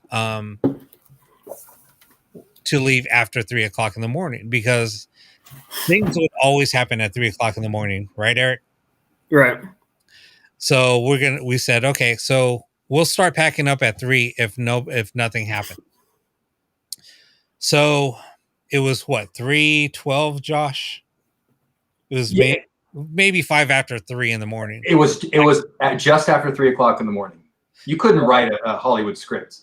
So Josh, let's start packing. So Josh had a bunch of ghost boxes. He had a bunch of, his equipment out. I overprepared because I was a newbie. I only had a few things going. I mean, I had a recorder going. I had the video recorder going. So I'm like, let's just start packing up. So we start packing up. Now it's about 3:17. Yeah, roughly. We hear a scream so Josh and I are in the kitchen. We hear a scream. And it's Christine. Not a scream from an entity. I mean, a human being screaming. Yeah. And she's like, she calls out my name, Rob, help. She said, hurry. And then I run in there, and then she has these scratches on her neck. So as I'm looking at those scratches, she's getting scratched on her other arm. She's getting scratched on her chest. And we're watching these scratches happen like right in front of us. So she gets scratched a total. And so she gets scratched along her chest that the scratch marks went under her bra. So I think we counted, like, after everything happened, like there was like over 40 some scratches. I have them all. The other two, and please understand, in the heat of the moment of when this happened, you kind of just react. And so she did lift up her shirt and show her bra and where the scratches were. I don't want to send you those pictures. Again, it was just, she was like, oh my God, do you see this? And so she lifted up her bra and kind of pulled down, if you remember, Rob, on her back. Right. She pulled down her sweats or whatever pants she was wearing a little bit, and it was just above, the buttocks area, if you will. And the scratch it went right above there. And, the one that was under the bra area, the lower breast, if you will, was, I mean, how do you explain that? Right. So, but I sent you the picture that we could show that wasn't too revealing. Right. So what happened after that was, after she's like getting scratched, eventually I said, you know what, we need to get out of the house. We need to get you out of the house. all of a sudden she started like screaming like and contorting in a weird way, and she was like talking and the voice wasn't her voice. And I'm just like, so I grabbed her under her arms and I lift her up, and I at that point I said, Josh, grab the recorder, grab the camcorder and keep on recording, do not stop recording. And we started Echo Box. Oh, and yeah, so I started the Echo Box while she was being attacked. And it was in a pinch. That program is, it's on the phone, it's on whatever device, you're in airplane mode, throw it on. It's like, it's the quickest setup or the quickest kind of audio communication tool really for quick setup like that. Yeah. So I grab her under her arms and I told Josh, do not stop recording. So I grab her, I pick her up, and she's like fighting me. And she was what, 98 pounds, I think. And I've never had somebody like 98 pounds fight so hard. And just the way her hands were contorting, I was like, there's no way I couldn't even replicate how her hands were being all deformed. And the voices that were coming through her mouth. And I get her outside and you're recording, and the Echo Vox in the background is like calling a play-by-play. Well, yeah, and it wasn't repeating the words we were. It does have a microphone, but at the same time, it was stating what was going to happen before it happened. In other words, that she was going to get scratched, she was getting more scratches. She was, having these reactions, and the Echo Box was kind of almost like, and I use this analogy jokingly, but as if John Madden was calling a football game, play-by-play, what was going on. And then he said that she's going to be possessed, and then she got possessed. And I do want to say, Rob, based on her vocal range and the frequencies that, and I just met her that night, but the octaves and the frequencies she was reproducing in this state were not from her normal self. In other words, if she was singing or she was testing her vocal range in a normal state, and this is just my observation, she wouldn't be able to reproduce the frequencies or octaves I heard coming out of her. It was guttural, and it was, I don't know how if she faked it, I don't know how she did it. In other words, the tones that were coming out of her mouth, even as an audio engineer, I'm going, you couldn't even fake that. A really good actress couldn't fake that. I mean, the vocal range was so vast in terms of dynamic range of frequency, and she was so low and guttural with some of these sounds that I just said, I don't know how she's doing this. I don't know how it's possible. Yeah. So I get her outside, and I said, and I just turned to Josh, you got this, right? And he's like, I'm recording. So she snaps out of it, and she's like, what happened? Why am I outside? And we said, you don't remember? And she said, no, what happened? So I set her down, and I grabbed the video camera from Josh, and I interview her. I was like, what do you remember? And she just said, I remember getting scratched on my neck. And then I said, oh, that's not the only place that you got scratched. And she doesn't remember showing us where she was getting scratched on her chest. She doesn't remember getting all the scratches on her arms, on her legs, on her back. She doesn't remember any of that. And I said, oh, you got scratched a whole lot more than that. And she said, what? And then she looked and she's like, oh my God. And then she was like, what did you do? And I said, I didn't do anything. I said, ask Josh. And anyway. She doesn't remember showing us, and she doesn't remember screaming for you to come help her when she found those scratch marks. She had no recollection that she had already showed us this, or lifted up her shirt even like, oh my God, what's going on, guys? Like, why is this happening? Kind of in complete shock. She doesn't remember that. So then she's getting upset. And so I said, look, let's go sit on the couch. So her and I sitting on the couch, and we're watching all three of us huddle up on the couch. We're watching the video. We huddled. Yeah, we were huddled for sure. So we played the video footage. Now we show when she drops down to the ground. It shows when I pick her up. But as soon as she starts speaking, there's no video footage of that. I did not stop rolling the camera. No, I know you didn't, because I looked at the camera and I saw that the light was on. It was still recording. Right. So it stops there, and then it's like, and then it picks up as soon as she snaps out of it. So it went from me picking her up to me getting her out to the door, and then after that, it was when she snapped out of it, and she said, in fact, Rob, before it cuts out, the last thing you hear is she had those guttural screams, and the last thing you hear is, Josh, don't stop recording. Boom, it goes black. That was the last audible thing you could hear, is you taking her out of the front door. Josh, don't stop recording. And it stops. Like, almost like, screw you, Rob. We're going to stop the recording. Right. So, and you have that video. I don't think we can show it for her. I have the video. I can't. No, I don't want to. Yeah, unfortunately, I can't show it. It shows her in we don't want to. Yeah, there's no way I could show it. You have the pictures of the scratches I sent you? I probably do, but okay. So we sit down on the couch, we watch all that footage, and now she's pissed because she didn't get to see what happened. So we're sitting there, and then she's like, she looks up and she's like, and she jumps back on the couch, and we're like, what? And then she just like, her head like tilts like sideways, and she has a blank stare on her face. And we're like, Christine, what's wrong?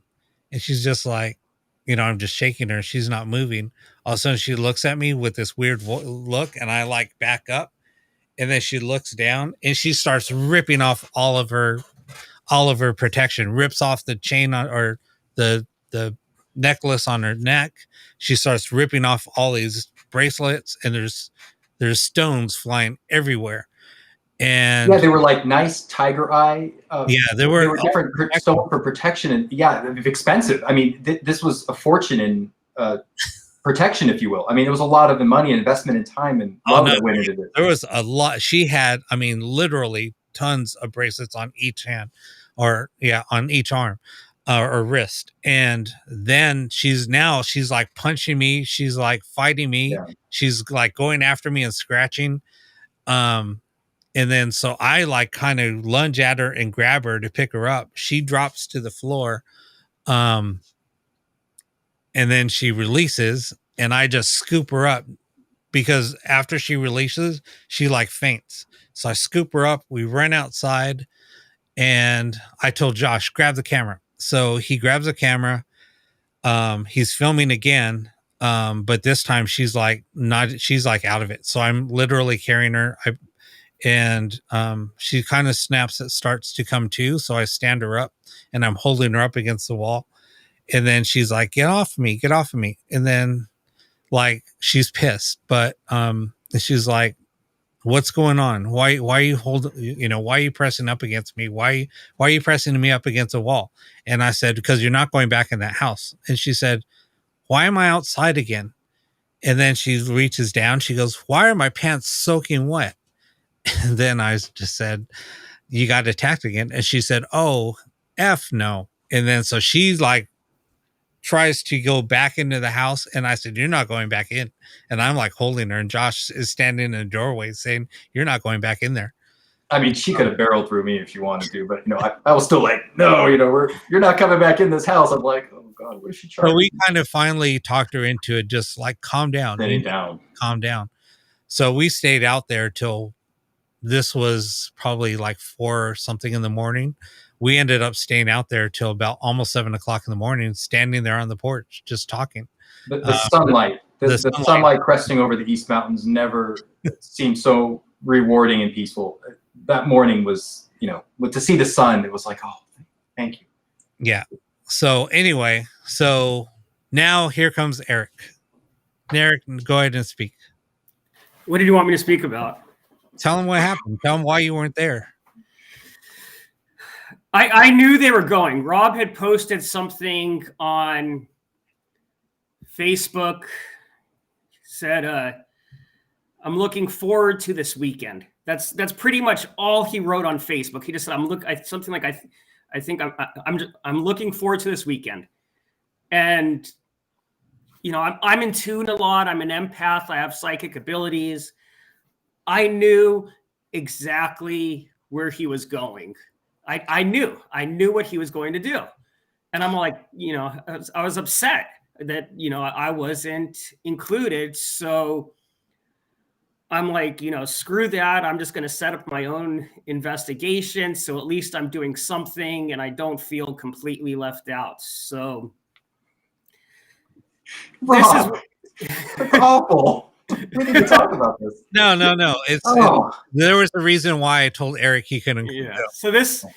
So I set up my own investigation, kind of in the same area, maybe like 30 minutes further south in Orange County. But I started figuring out who was being dealt with because I got attacked at this location. And at the location I was at, I was getting EVP and spirit box responses saying, "Where's my baby? This is my house." Mountain woman, voices, spirit box and EVP sessions saying "screech owl," making noise like a screech owl. And I'm like, okay, I know who this is, because this person she has two sides, but her evil side, if you will, she is the mountain woman, she is the baby stealer, she is the screech owl.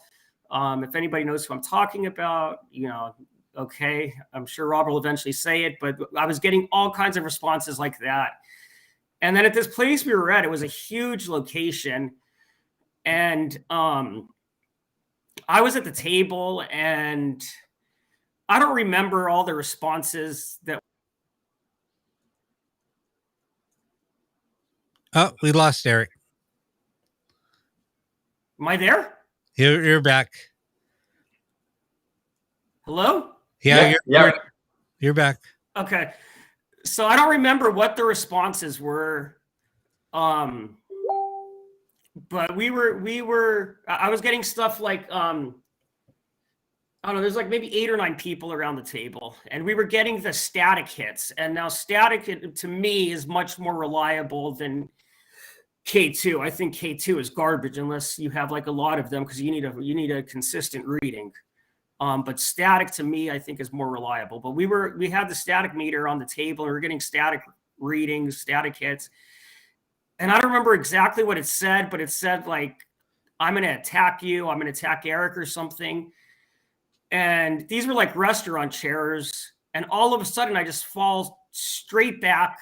And I know how to, I know how to take what they call bumps, because I used to be in the wrestling industry. I'm getting back into the wrestling industry. So I know how to fall, if I fall. And I've also done other stuff that, where I know how to fall. But I literally fell straight backwards. I hit my head on the back of the ground. And this wasn't the first, something similar would happen at the house towards the end. But I did not know where I was for at least a few seconds. I had that glare in my eyes, supposedly. I was just a blank stare. And the people around me were actually going to call 911. And the only thing I remember, other than falling on the ground and being on the ground, is people were really, really close to calling 911. And everyone at the table started praying. Although I walk in the shadow of the valley of death, that prayer and a bunch of other ones. So finally I'm okay. The night is ending. I go into the men's restroom. There's a men and women's restroom. And I hear a woman. I'm the only one in there. This is in the men's restroom. I hear a woman scream, "Get out." So, I'm done doing what I need to do. Everybody's, hugging and saying goodbye. It's a good investigation. The food was good, whatever. It was at a restaurant. And I go outside, and it was cloudy. There was a lot of humidity in the air. But all of a sudden, it's raining, and it's only raining on me. Like, no matter where I move, there's only rain on me. So I knew something. I knew we were dealing with something that could be at more than one place at one time.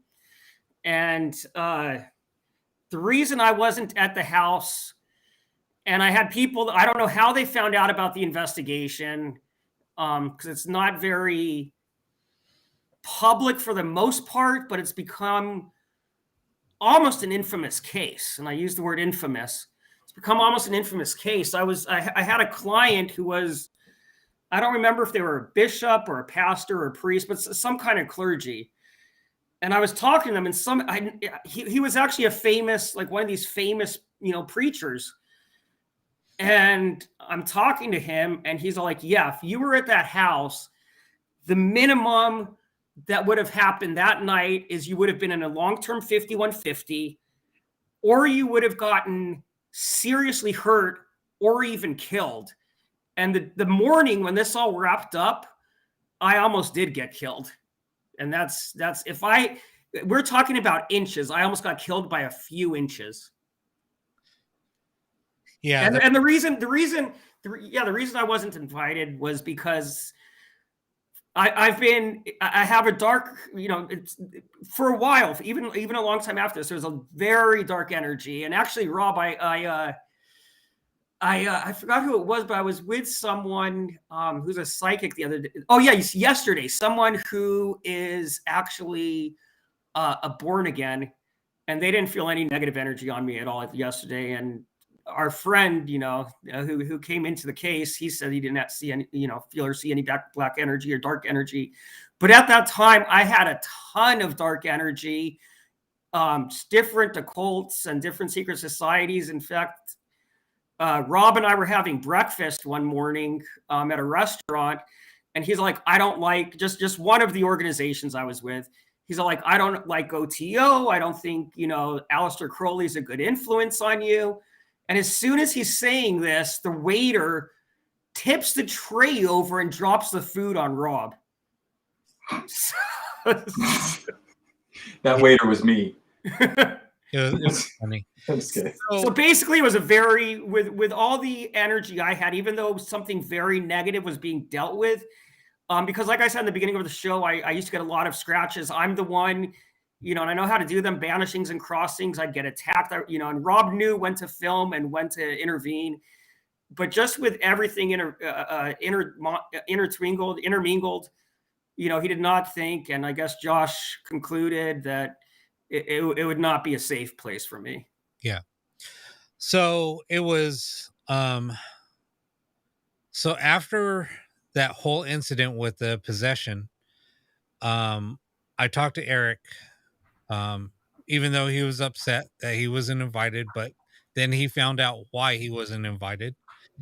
It was for his own protection. That we were trying to, what? No, someone just came in. I was telling them I'm doing the show.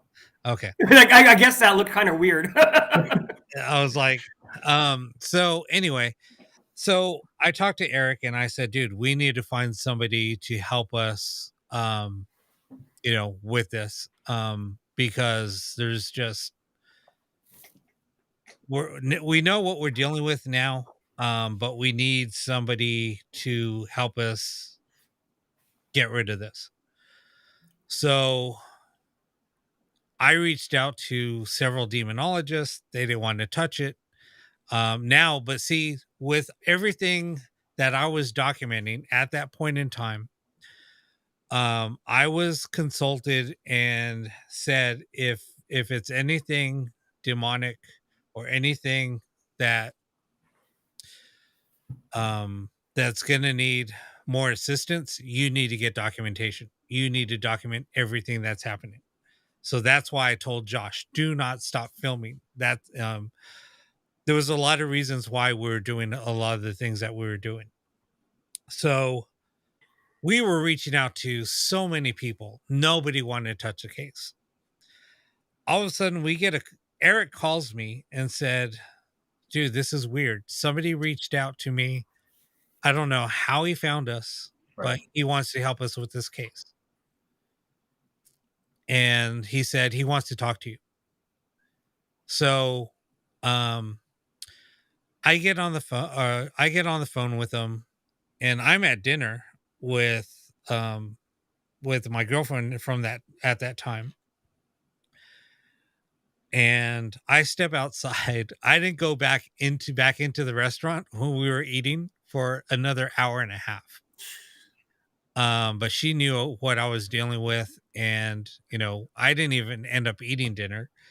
I just went in, and she was finished eating, and I was like, "Why didn't you come out and grab me?" She said, "Because this call is important." And I was like, "Okay, cool." Anyway, so he wanted to see pictures of everybody that were involved before, and he was now asking us questions about what's going on. He wanted to see pictures of everybody that were involved in the case, and he wanted to see if anybody else had any type of attachments, things like that, what he was dealing with. So I sent him a picture of Josh, and he was like, "Yeah, this guy's cool. He's a little quiet, he's a little shy, somebody that's not very talkative, but yeah, he's cool." And then he said, "What's up with this chick?" And I said, "What do you mean?" And then so he told me a lot of her past, and I'm like, "Okay." And he said, "Ask her about these things. Before I talk to you again, I need all of these things answered." And then I'm like, "Okay." And then he's like, so then he talks about Eric. He's like, "This guy, I don't want him near the house. I don't want to be around him. This guy has so much bad things going on with him. He has so many, he has a lot of bad energy. He needs help." And he said, "But I do not want to deal with him at all. He is not allowed near the house anymore." He said, "Once I come in, and if I take this case, I'm taking over the case." And I said, "That's fine. I don't care. We just need help." So, and then he said, "Now there's you." And I was like, "Okay, what's up?" And then he's like, why aren't you open with your abilities?" And I was like, "What are you talking about?" And he said, "You need to open up with your abilities." He said, you're a lot stronger than you think you are." And I'm like, "Yeah, okay, whatever." And I said, "That's what everybody says." And they said, "No, you need to take their advice and you need to open up." I was like, "Yeah, whatever." Um, and then he's like, "But I'll need your help." But he said, "I'm still on the fence about taking this. I'm still not convinced." And then he's like, "And what's up with the crows at that location?" I was like, "What did Eric share with you?" And he goes, "Eric didn't share anything with me. He just said, I need to talk to you. And he gave me your number. I know nothing about it. He just, knows that we needed help."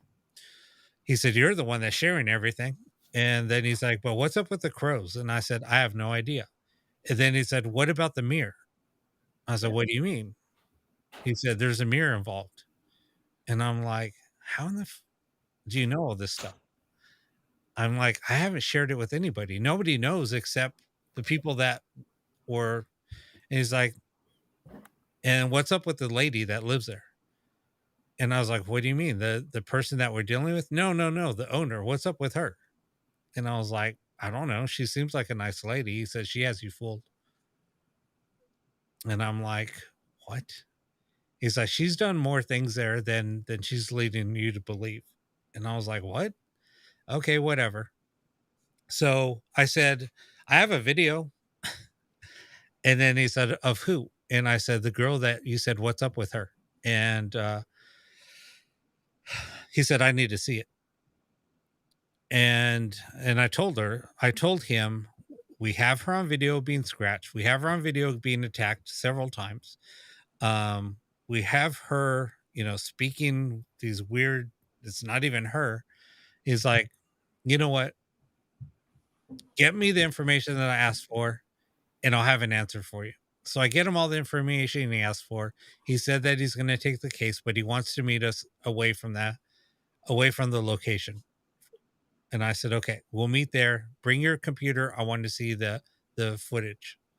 So we do that. I show him the footage, and he said, "We're eating lunch." I said, "Oh no, we just met at a restaurant, and we're drinking just a soda, and we're just talking." So he's like, I show him the footage, and he's like, "We need to go to the house right now." So he asked me to buy a couple of amulets. I have one that's here on my black mirror. So he said, "Did you bring what I asked you to bring?" I said, "Sure, I did." He said, "Do you have them?" I said, "Yeah." He said, "All right." He said, "Let me see them." So he's like questioning everything that he's asking me to do, but I think he's just at that point he's testing me. So he asked me to buy 2 amulets of the sigil of Lilith. So so he said, "All right, I'll follow you guys to the house." So Eric's with me, but he said he's not coming in the house. I don't even know why you brought him. I told you not to. But I said, "No, I needed somebody to come with me because I'm not driving out here by myself." And he said, "No." He said, "I get it." So he said, "But after I do what I'm going to do, you guys need to stay in the house tonight." And I was like, "What?" He said, "No, you guys aren't leaving tonight. You guys are staying in the house." So he tells us after the fact.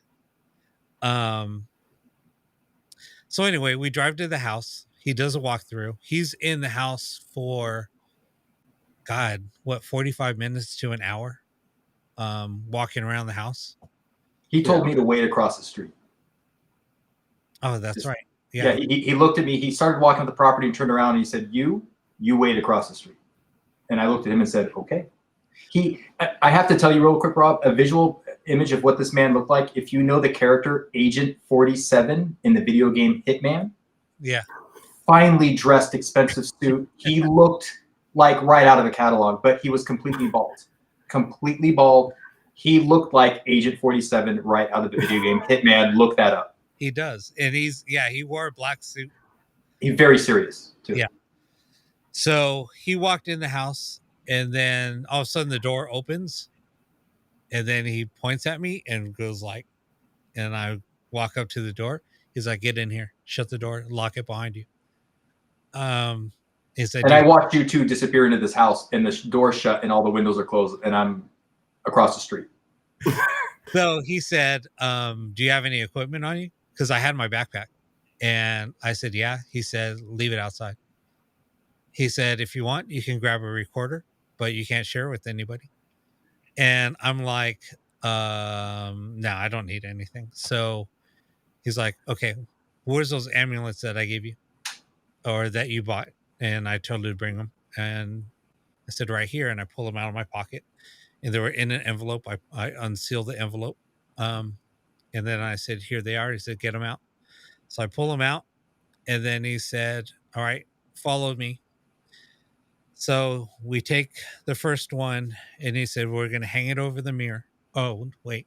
No, he took it, he blessed it, and he said, "Put it on." So I'm like, really? I'm going to put on a sigil of a demon on me? Because at that time I wasn't really into that. So he blessed it and I put it on. And then he said, "Put the other one down on the table over there." And it was a glass table. Anaheim gets really hot. So we had the air on. We had the air set to, I think, 70 degrees, 71, something like that. But it's cold. And the table is glass. And the table sits underneath the air vent. So if you touch the table, it's cold. I mean, really cold. Yeah, it was cold. So he said, "Put it on the table." So I set it on the table. He blessed it. He said, "Leave it there." So we walk around and then he goes, he gave like a smirk and was shaking his head. And then he said, "I know where you are, bitch." And then I was like, "What? What did he just say?" And he said, she was playing me. "Why do you think it took me so long to come get you?" He's been playing me and I didn't know where she was going, but I saw her go into the mirror. That's why you guys could never, she would like disappear or the little girl would disappear and you guys couldn't find her. They've been hiding in the mirror. They're using that's a portal. There's something opened up that was opened way before you even started scrying. I'm surprised that she didn't come out and attack one of you while you guys were scrying. So anyway, he drew these weird symbol on the mirror, and then he sealed it, and then he said, "Go grab the amulet, and I need a sheet, and we're gonna need some duct tape to tape up the mirror. So we need to bind it, and then we need to cover it." So he said, "All right." So and then he followed me out. He said, "You know what? I'm not going to leave you alone. I'm going to follow you." So we walked over, and he said, "Grab the amulet." So I grabbed the amulet, and I grabbed it by the metal, and it freaking burned me. I mean, it was blazing hot, like it came off of a stove. And you got to remember, it was sitting on a glass table that was so cold. I mean, yeah, it was super cold. Um, so when I grabbed the amulet, it was so hot, it literally burned me and I dropped it. And he said, "It's pretty hot, isn't it?" And I was like, "Oh, you asshole." He said, "I told you to grab it. I didn't know you were going to grab it by the metal part." Moron. I grabbed it by the string. Yeah, he looked at me like, "You idiot." Oh, Grabbed it by the string and I'm holding it. And he's like, "Bring it over here." And so we walk in, and then he kind of did like a blessing. And he said, "Just stand there and hold it." And so he sat down and he started praying, but he was praying um in Latin. Like I couldn't even understand what he was saying. So anyway, so once he finished praying, he stood up. He asked me to hand him the amulet. He put it over the mirror, sealed it, and then he said, "Where's the sheet?" I said, "Right here." So we covered up. He said, "I need you to cover it." So I covered it up, and I kind of wrapped tape around it just to bind it and seal it. And he said, "Okay, we're done here. Now we're going to go back." Um, so we went back to the living room, and he said, "What?" He said, "Now I'm going to bless the house, and I'm going to seal off everything." So he sits down, and he said, "Whatever you see, whatever you do not run, do not move, just stay there." And I'm like, "Okay." So now he starts doing this ritual. Um, and I'm sitting there, I'm hearing all this crap going on, and I'm like, "Oh my God, what the hell?" So all of a sudden, I'm looking down, and there are hardwood floors. So out of these hardwood floors are like these bugs coming out. They almost look like spiders. They're kind of weird looking. They almost look like cave spiders. So there's these bugs coming out, and they're like running across the floor and disappearing. There's like hundreds of them. They're just like coming out, almost like cockroaches coming out and then just running and then disappearing. And then all of a sudden we hear like banging, like hard banging. Um, then all of a sudden we hear what it sounds like a witch cackling, like in a cartoon, and then being sucked down like in a vacuum. And my eyes like get huge, and I was like, "What the hell is that?" And it's so loud, and then it just dissipates like it's being sucked down into a vacuum and gone. And then he like opens his eyes and smiles, and he goes, "You hear that?" And I was like, "Yep." And he said, "My job here is done for now. I don't know if I'll have to come back, but it's done for now." And then he's like, "Oh, dude, I'm like exhausted." And his look on his face was like just pure exhaustion. And his suit was just soaking wet.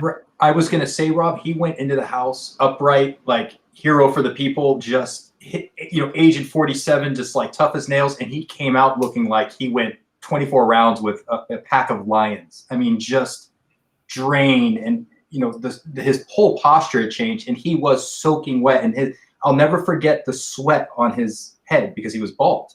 Right. I mean, it just looked like someone was dumping water on his head, and he looked like he came out from battle. Two different people went. One person went in, and a different person came out. Yeah, it was crazy. It was crazy. And then, so Eric and I had to stay the night there. and we kept on hearing a woman's voice, like, "Get me out of here." What were you hearing, Eric? I was just trying not to hear anything. It was pretty much nonstop. Yeah. So we just heard she was trying to coax us to let her out of the mirror. And I just said, dude, let's just go. So we went and we got food. We came back to the house. We stayed overnight. I mean, things were okay. So we just shut the back door and we just kind of ignored it. But other than that, it was pretty peaceful. Lisa from Live Paranormal says, la, la, la, la, la. You know, we don't hear anything. Everything's fine. It was peaceful until that morning, the next morning. Yeah, the next morning was bad. Now I had to get rid of the mirror. He told me, do not break it, but you need to get rid of it. Nobody can have the mirror. You got to dispose of it.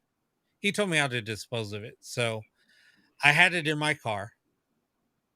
I took Eric, dropped him off at home. Before that, that's when I was almost killed. Oh, yeah. So let's not forget about that. So Rob had said, should we give the client the sigil? And I didn't know if he was joking or being serious. And I said, do you think she'd be safer with it or without it?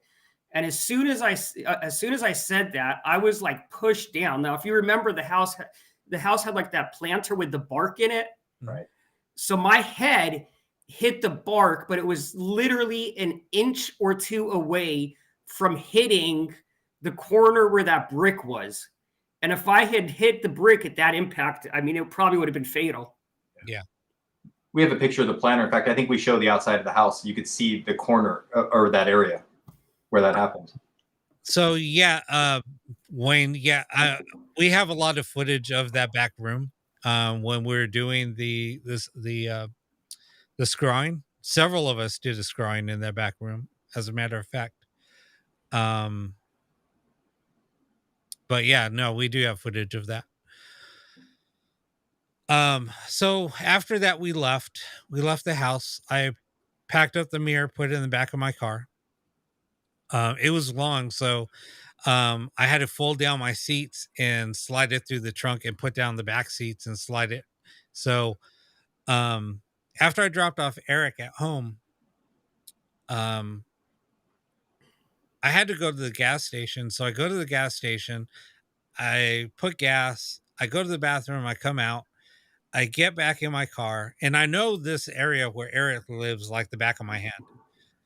I'm driving, and all of a sudden I'm hearing her voice coming from the back of the Oh my God. And all of a sudden I get disoriented. I'm like so disoriented. And I'm like, I'm like having almost a panic attack because I feel like I'm lost. And I'm like, oh, here's the freeway. So here's the 5 freeway. Okay, cool. So I'm going to go on the 5 and go south. And so I'm on the 5 freeway now driving south. Where's the 5 freeway south taking me? Oh, right. That's taking me right back to the house. Dead smack, Knott's Berry Farm, Garden Grove area. So I don't live even, and No, you don't. I want to be on the 5 freeway. Not even, yeah. I want to be on the 118 to the 23 to the 101. Right. That's totally north. No, you're going in the opposite direction of where you need to go. Opposite direction. I finally realize where I'm at when I get to the 10, where the 10 and the where the 5 turns into the 10, and then the 10 takes it back onto the 5. That's a lot. That's 15 miles, right? 10 to 15 miles? More than that. More than that. Okay, 20. Let's say 20 miles. It's not. I mean, it's a long way. 20 miles away from where I just dropped off Eric in the wrong direction. Right. And then I snap out of it. I'm like, what the? And I was like, I was in a trance. I literally like got out of it, and I was like, what the hell am I doing in downtown LA? You know, that I'm like, so now I'm like another hour away from home. What the hell? So I get off the freeway, and I'm getting back on. Now she's like getting pissed.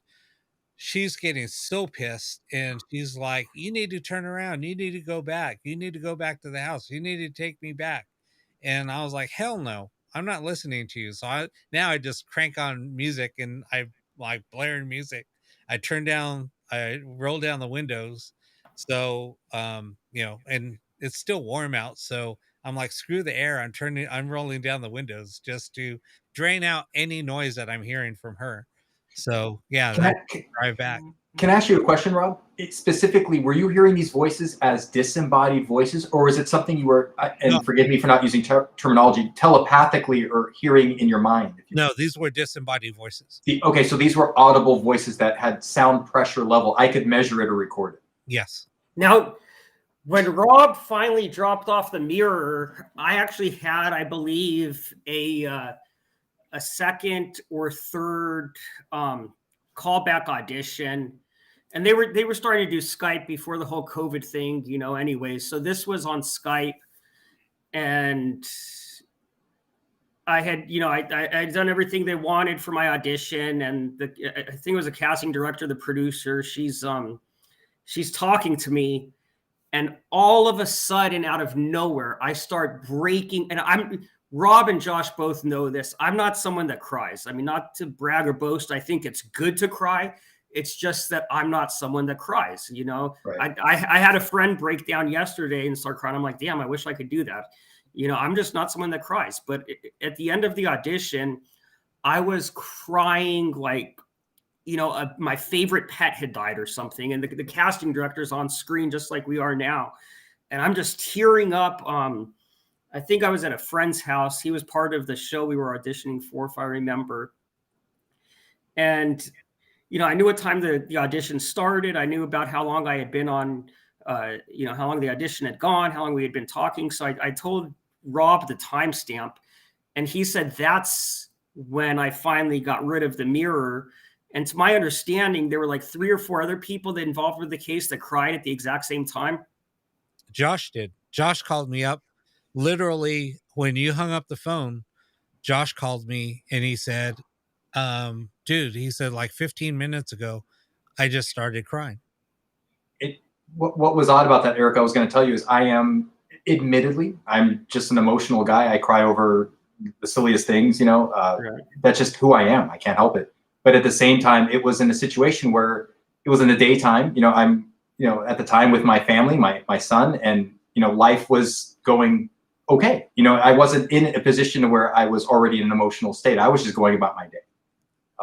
And then to have a random kind of attack of what I thought and was maybe hormonal, or maybe I didn't get enough sleep, whatever the case was, I didn't understand it. But I called Rob. My intuition was, that was the most prevalent incident in my life at the time in terms of intensity and emotion. I thought, is this related to this somehow, some way? And then I told him I just got off the phone with you and you were crying also at the same time. Then I hang up with Josh. Oh, Christine's texting me while I'm on the phone with Josh. Christine, who was the girl that got possessed, said at the same time, this was all like 7:00 in the evening, I think, when all 3 of you guys were texting me. She was crying, like just out of nowhere. She's like, I was happy. I was with my son and my daughter. We were all at dinner. All of a sudden, I just started like whimpering like a baby. And she's like, just out of the blue. And I said, well, so I called her up and I said, you want to know what's funny? Is I just got rid of the mirror. And as soon as I did that, both you, Josh, and Eric all started crying at the same time. And I have, and I said, look, I can prove it. I have all of the calls, and the timestamps are like right, all in sequence. Well, and I might be jumping the gun, Rob, but it was a few days later. I wrote you a long email, basically saying I have to resign or not go on these investigations anymore because I didn't understand what was happening. I hadn't been through that before, and through that process, I was like, wow, if I'm randomly crying, not randomly, but I was having a good day and these emotions were happening, it frightened me. I just said, you know what? I don't know that this is for me. It was that intense, at least for me in my perception. Yeah. So all of that happened. I mean, it was pretty strange. Now, we were talking about Sarah at the beginning of this whole conversation. Months go by. So the lady was telling me that she rented out the house, that nothing was happening. She rented out the house, and now other things were happening with the person that was living there. The dentist. It was a dentist. Okay. And I just said, prior to me even finding that out, I get a message on Facebook Messenger from Sarah, and she goes, "Hey Rob, I've been meaning to talk to you, but I didn't want to say anything." And I said, "Okay, about what?" And about the Garden Grove house. And I was like, "Wait, what?" And I said, "This was over a year ago that this has happened." She said, "I know." She said, "It's been eating me alive, but I just needed to now tell you." And I said, "What? Tell me what?" And she said, "It's not good." And I said, "What?" And she said, "The house owner she's a witch. Do you know that? Or did you know that?" And I said, "No." And she said, "Yeah, she was practicing some black magic or something, sangria or what's it called? Santeria. Yeah, Santeria. I could use some sangria right now, though. Yeah, I know. But she conjured what was there. And she said, because did you notice I never talked to her about the case. Never. I never mentioned anything about the case. Nothing. I went down with Sarah just on my own. We were investigating the house and the electrical and the lighting just to make sure there were no anomalies or weird things with the house. She came down with me early on in the early stages of the investigation. Right. So she met Yolanda. We were sitting down for like 3 or 4 hours. She had a chance to get to know Yolanda. Oh, excuse me, I said her name. No, she had a chance to get to know the client. So, anyway, so during our conversation, she was telling me a lot about it, and I was like, "Oh my God, why didn't you tell me this in the first place?" She said, "I really wanted to, but I didn't know how to say it. You guys were already involved in it. I didn't know what to say." But she said, "It's been eating me alive now." And she said, "But didn't you notice the crows?" And I said, "Wait, you noticed that too?" And she said, "That was a huge red flag for me. And that's why I didn't want to have anything to do with that. It scared me away." Yeah. And I had been working with Sarah for years just on, she would be, she would help people with their psychic mediumship abilities, or she would channel, and she would have me there to run radio-based ITC to kind of validate or double validate the information she was getting. We would just work together in that way. And we worked together a lot. But after she went down to the house with me that one time, she didn't work with me until I was done with the case. She didn't want to talk to me.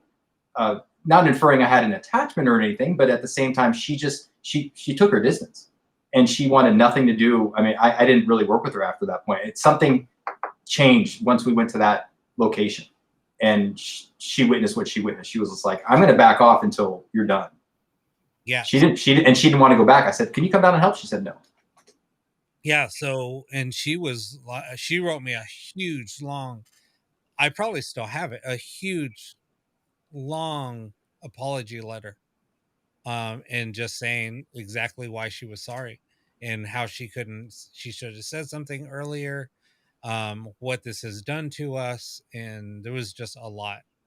And she just said, "I hope that, that you can, forgive me for it." And I said, "Look, I don't have any ill will towards anybody. This was something that I helped with. I'm sorry that some people were affected more than others. But I'm not going to have anything to do with that client anymore now, now that I have all this information." And so and the client kept on calling me. She was blowing up my phone. She was calling me too. I think she was preying on my innocence. Now, in hindsight, I look back.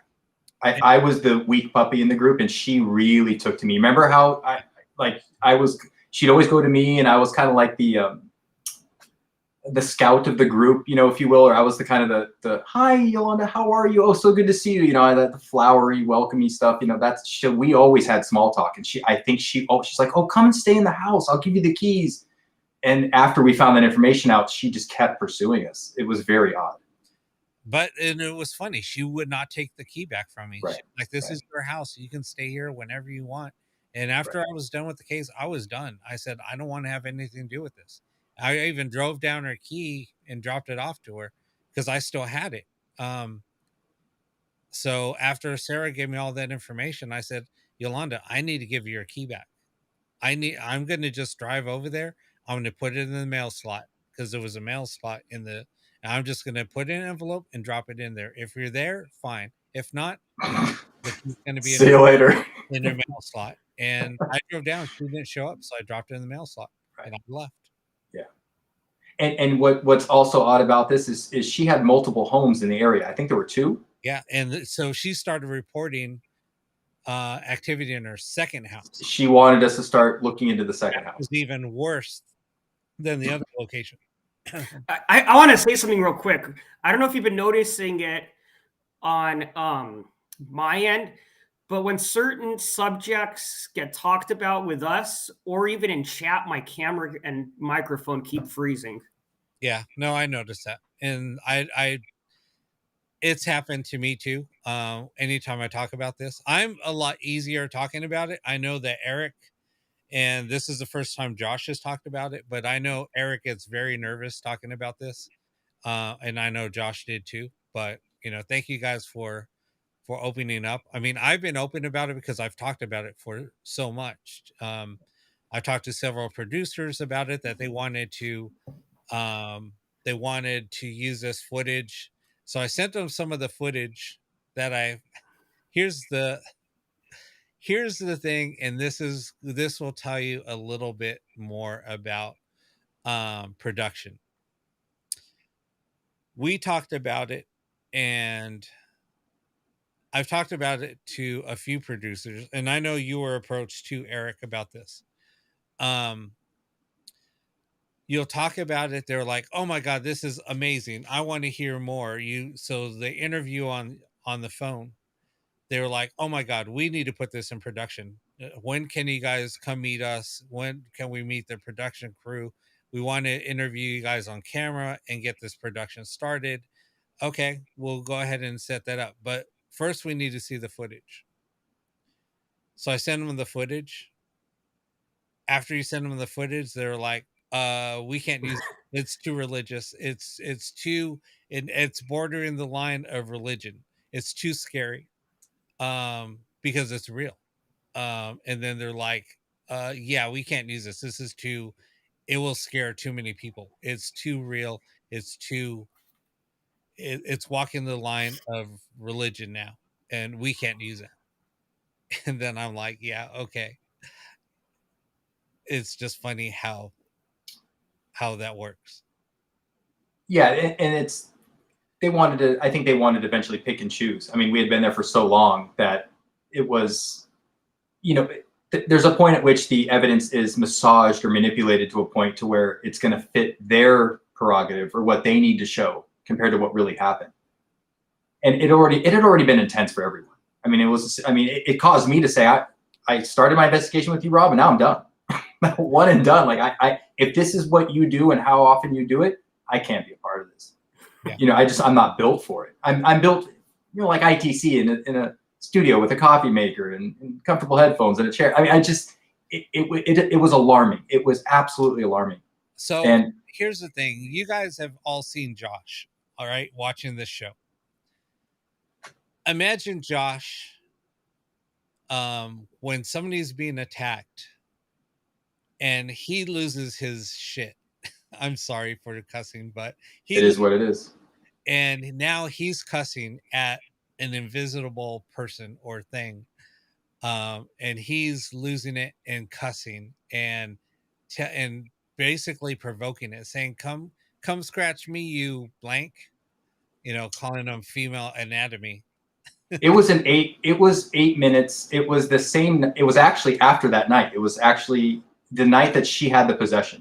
Yeah. And she was outside and the video camera cut out. And it was like the most chaotic night that I had with you and her. It was probably maybe 2 or 3 in the morning. And we were standing in the main room again, no electrical anomalies in this house. It was about 4 o'clock in the morning. Maybe it was around 4. Okay. And you know, when you're up all night, time kind of eludes you. And you're calling this thing you vagina, basically. But that's just it though. I didn't use female. On the recording, it came back in my voice, female cuss words. Now, I did get angry, make no mistake, but my voice was being mimicked on that recording. Wow. But for over 8 minutes, there was, again, no electrical anomalies in the house, but the feeling that I got, and again, this is one of the only times I've had this feeling, was almost like if you've had too much coffee, you can almost feel yourself jittery or vibrate. It began as what I can describe as like a static electricity, but more internally like a caffeine or something, like a rush of anxiety and caffeine coming over you. And it just got under my skin. And it was this feeling of, I've watched this, my new friend, Christine, I just met, but after this, I was very bonded with her. And I watched this thing kind of toy with my friends. And it literally was a moment of enough of this. And something came over me, almost like I was possessed in a good way or possessed in the form of protection. Like something else was coming through me that was trying to protect the group. That's all I can say, because it wasn't my normal character. But I basically started going around the house like, all right, let's do this. Yeah. You know, you're going to toy with my friends. Let's do this. There was something about at the time I felt that I was temporarily granted hero status, if you will. And I know this sounds so dumb and it's so illogical and not clinical in research. But it was a moment of where something came over me and said, you need to protect the group, or this is going to happen right now. I don't know what good it did, but basically I went around the house and said, okay, let's do this. Yeah. No, let's do this, because I'm not going to let this happen. Yeah. Nothing happened to me. No, you were calling it out. You're like, you know what? You hurt my friend. You know what? Now you have to deal with me. Come on, take me on, scratch me. And then you said a few choice words. Yeah, and no, I did. And I don't normally cuss. I did cuss, but my voice in recordings, listening back, my voice was being used. It was being mimicked with very foul language. I mean, very foul language. Exactly. And that was the thing. And I'm a dad of 2 boys. I don't cut. You know what I mean? Like I don't cuss. It's just not my style. Yeah. I mean, because I was there protecting Christine, and and that's when you stood up, because I was tending to her. And then you were like, no, you're not going to hurt my friend like that, and it was just crazy. It was crazy. Yeah. And that rush left, or as soon as it felt like the house calmed down, that rush out of me left. And then I remember I looked at you, you looked at me, and we were just like, what was that? Yeah. Why did that happen? Yeah. And I had never had that before or after, as long as I've been involved in researching EVP and ITC. Again, that's my specialty. I'm not necessarily an investigator. But that was a moment of just, it felt like something else was empowering me, or something was coming into me to say, you need to be here right now doing this for the next few minutes to help something. I don't know. I can't explain. Yeah. And now looking back, I mean, it attacked her because she was the one that was trying to get rid of it. And it felt threatened by her. It said that she's a threat. With us, it was kind of toying with us for a long time. For months. Somebody else comes in and now is trying to get rid of her. And so she's like, this is a threat. She's my threat, not these guys. Right. I have those guys wrapped around my finger. I know how to, toy with them, but this girl, I got to get rid of her. Oh yeah. I was always chasing the little girl. I mean, I was definitely like, oh, there's a little girl. I'm like the little kid in the group. Lisa asked, were my feet vibrating? Yes. It was a tangible vibration. It wasn't something I was I was thinking, my first thought was there's static electricity, or there's some electrical malfunction in the house that I'm feeling. You can get nauseous through EMF or different frequencies, but it literally was a vibration, something, and it was very light. I didn't feel heavy anymore. I didn't feel contained by the house. It was almost like this empowerment. Like I could feel it through my spine, and just vibrating with this lightness. And it was just like, all of a sudden I felt like I had this power, like, Rob, I got this. And like for 8 minutes, I had this like, all right, this is going to stop right now. And I didn't know what I was doing. I have no experience in this type of thing. So Something told me to do that. There was another part where the three of us, we turned off all the lights, and we started doing investigation kind of, and we were just trying to capture that little girl because she kept on toying with us. So we said, let's just turn off all the lights. We're going to we'll grab my video camera and we'll start filming, and we'll light some candles and we'll see what happens. So we walk into the bathroom where the bathtub was, and what do we see? We see a bloody teenager. It was a girl in the bathtub. I think the male of the house, or the client's husband who passed away, there were some things that weren't discovered or hidden. There were some very dark things done in that house. But remember, we all saw that. Well, and the evidence that was found by Yolanda, I'll just say her name, we've already said it now, and the people she contacted after he passed away. It's just a dark situation. Yeah. Anyway, that's our story. Almost 3 hours later. Yeah, we're sticking to it. No. It was crazy. It was a crazy point in time. Yeah. And poor Eric, I had to keep him at bay, keep him away from the house, but it was for his own protection. Yeah. And you know what? People are saying, they're going to keep the lights on at night. I mean, it was a situation where so many people involved in this case left this case, whatever part they joined in or participated or helped, they all left going, I don't want to go back to that place. I mean, it was just one of those situations. And from what I understand, Rob and Eric, you've done so many investigations, been to so many places around the world. This was one of those that you're like, I will never forget this. And it was my first investigation. So it really kind of threw me in the deep end. It's just, I don't know. It's an experience I'll never forget. Yeah. I mean, I've had crazy experiences. I mean, like you said, all over the world. I mean, I was alone on Poveglia Island, the plague island, the mental hospital. Yeah, that was pretty rough. And then, man, I got attacked by a skeleton arm once, which everyone jokes about now. Eric, wow. Yeah, I've had talked to the ancient aliens, the Anunnaki and all that. So I have experienced some crazy stuff. Yeah, they like to use the ghost box. Yeah, I don't want to jinx anything. Right. But yeah.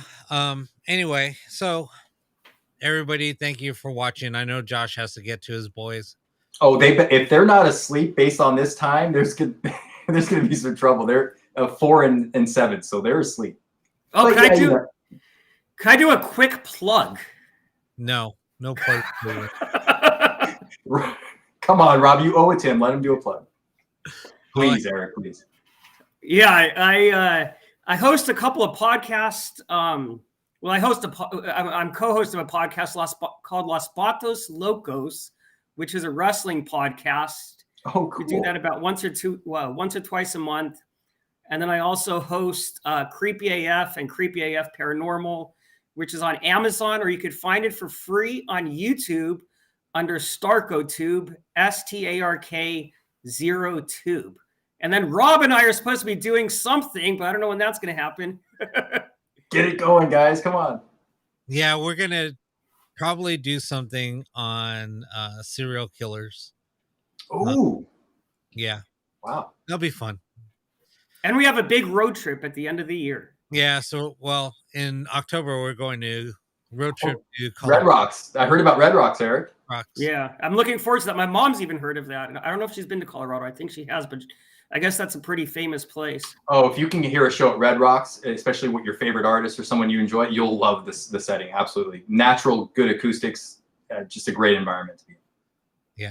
Yeah. We might hit a couple of other places. I don't want to give it away yet. So it's going to be a fun road trip. That's awesome. Locations that I want to hit. Am I going to be doing the podcast alone during that? Or how does that work? You guys are gone. Do a remote. Yeah, you could do it remote. I might bring my my laptop in. Yeah. Do it. That would be really cool. Yeah. Oh, I'm happy for you guys. The podcast. That's very cool. Yeah, it'll be fun. So, all right, guys. Well, thank you for watching, and stay tuned. Well, watch the show on Saturday evening at 11:45 p.m. Pacific time on Saturday evening. That's right. Thank you, Eric, for joining us. Thank you. All right. Thanks for watching. Hope Bye, we everyone. didn't scare you too much. See you guys Saturday next Wednesday. Lights on.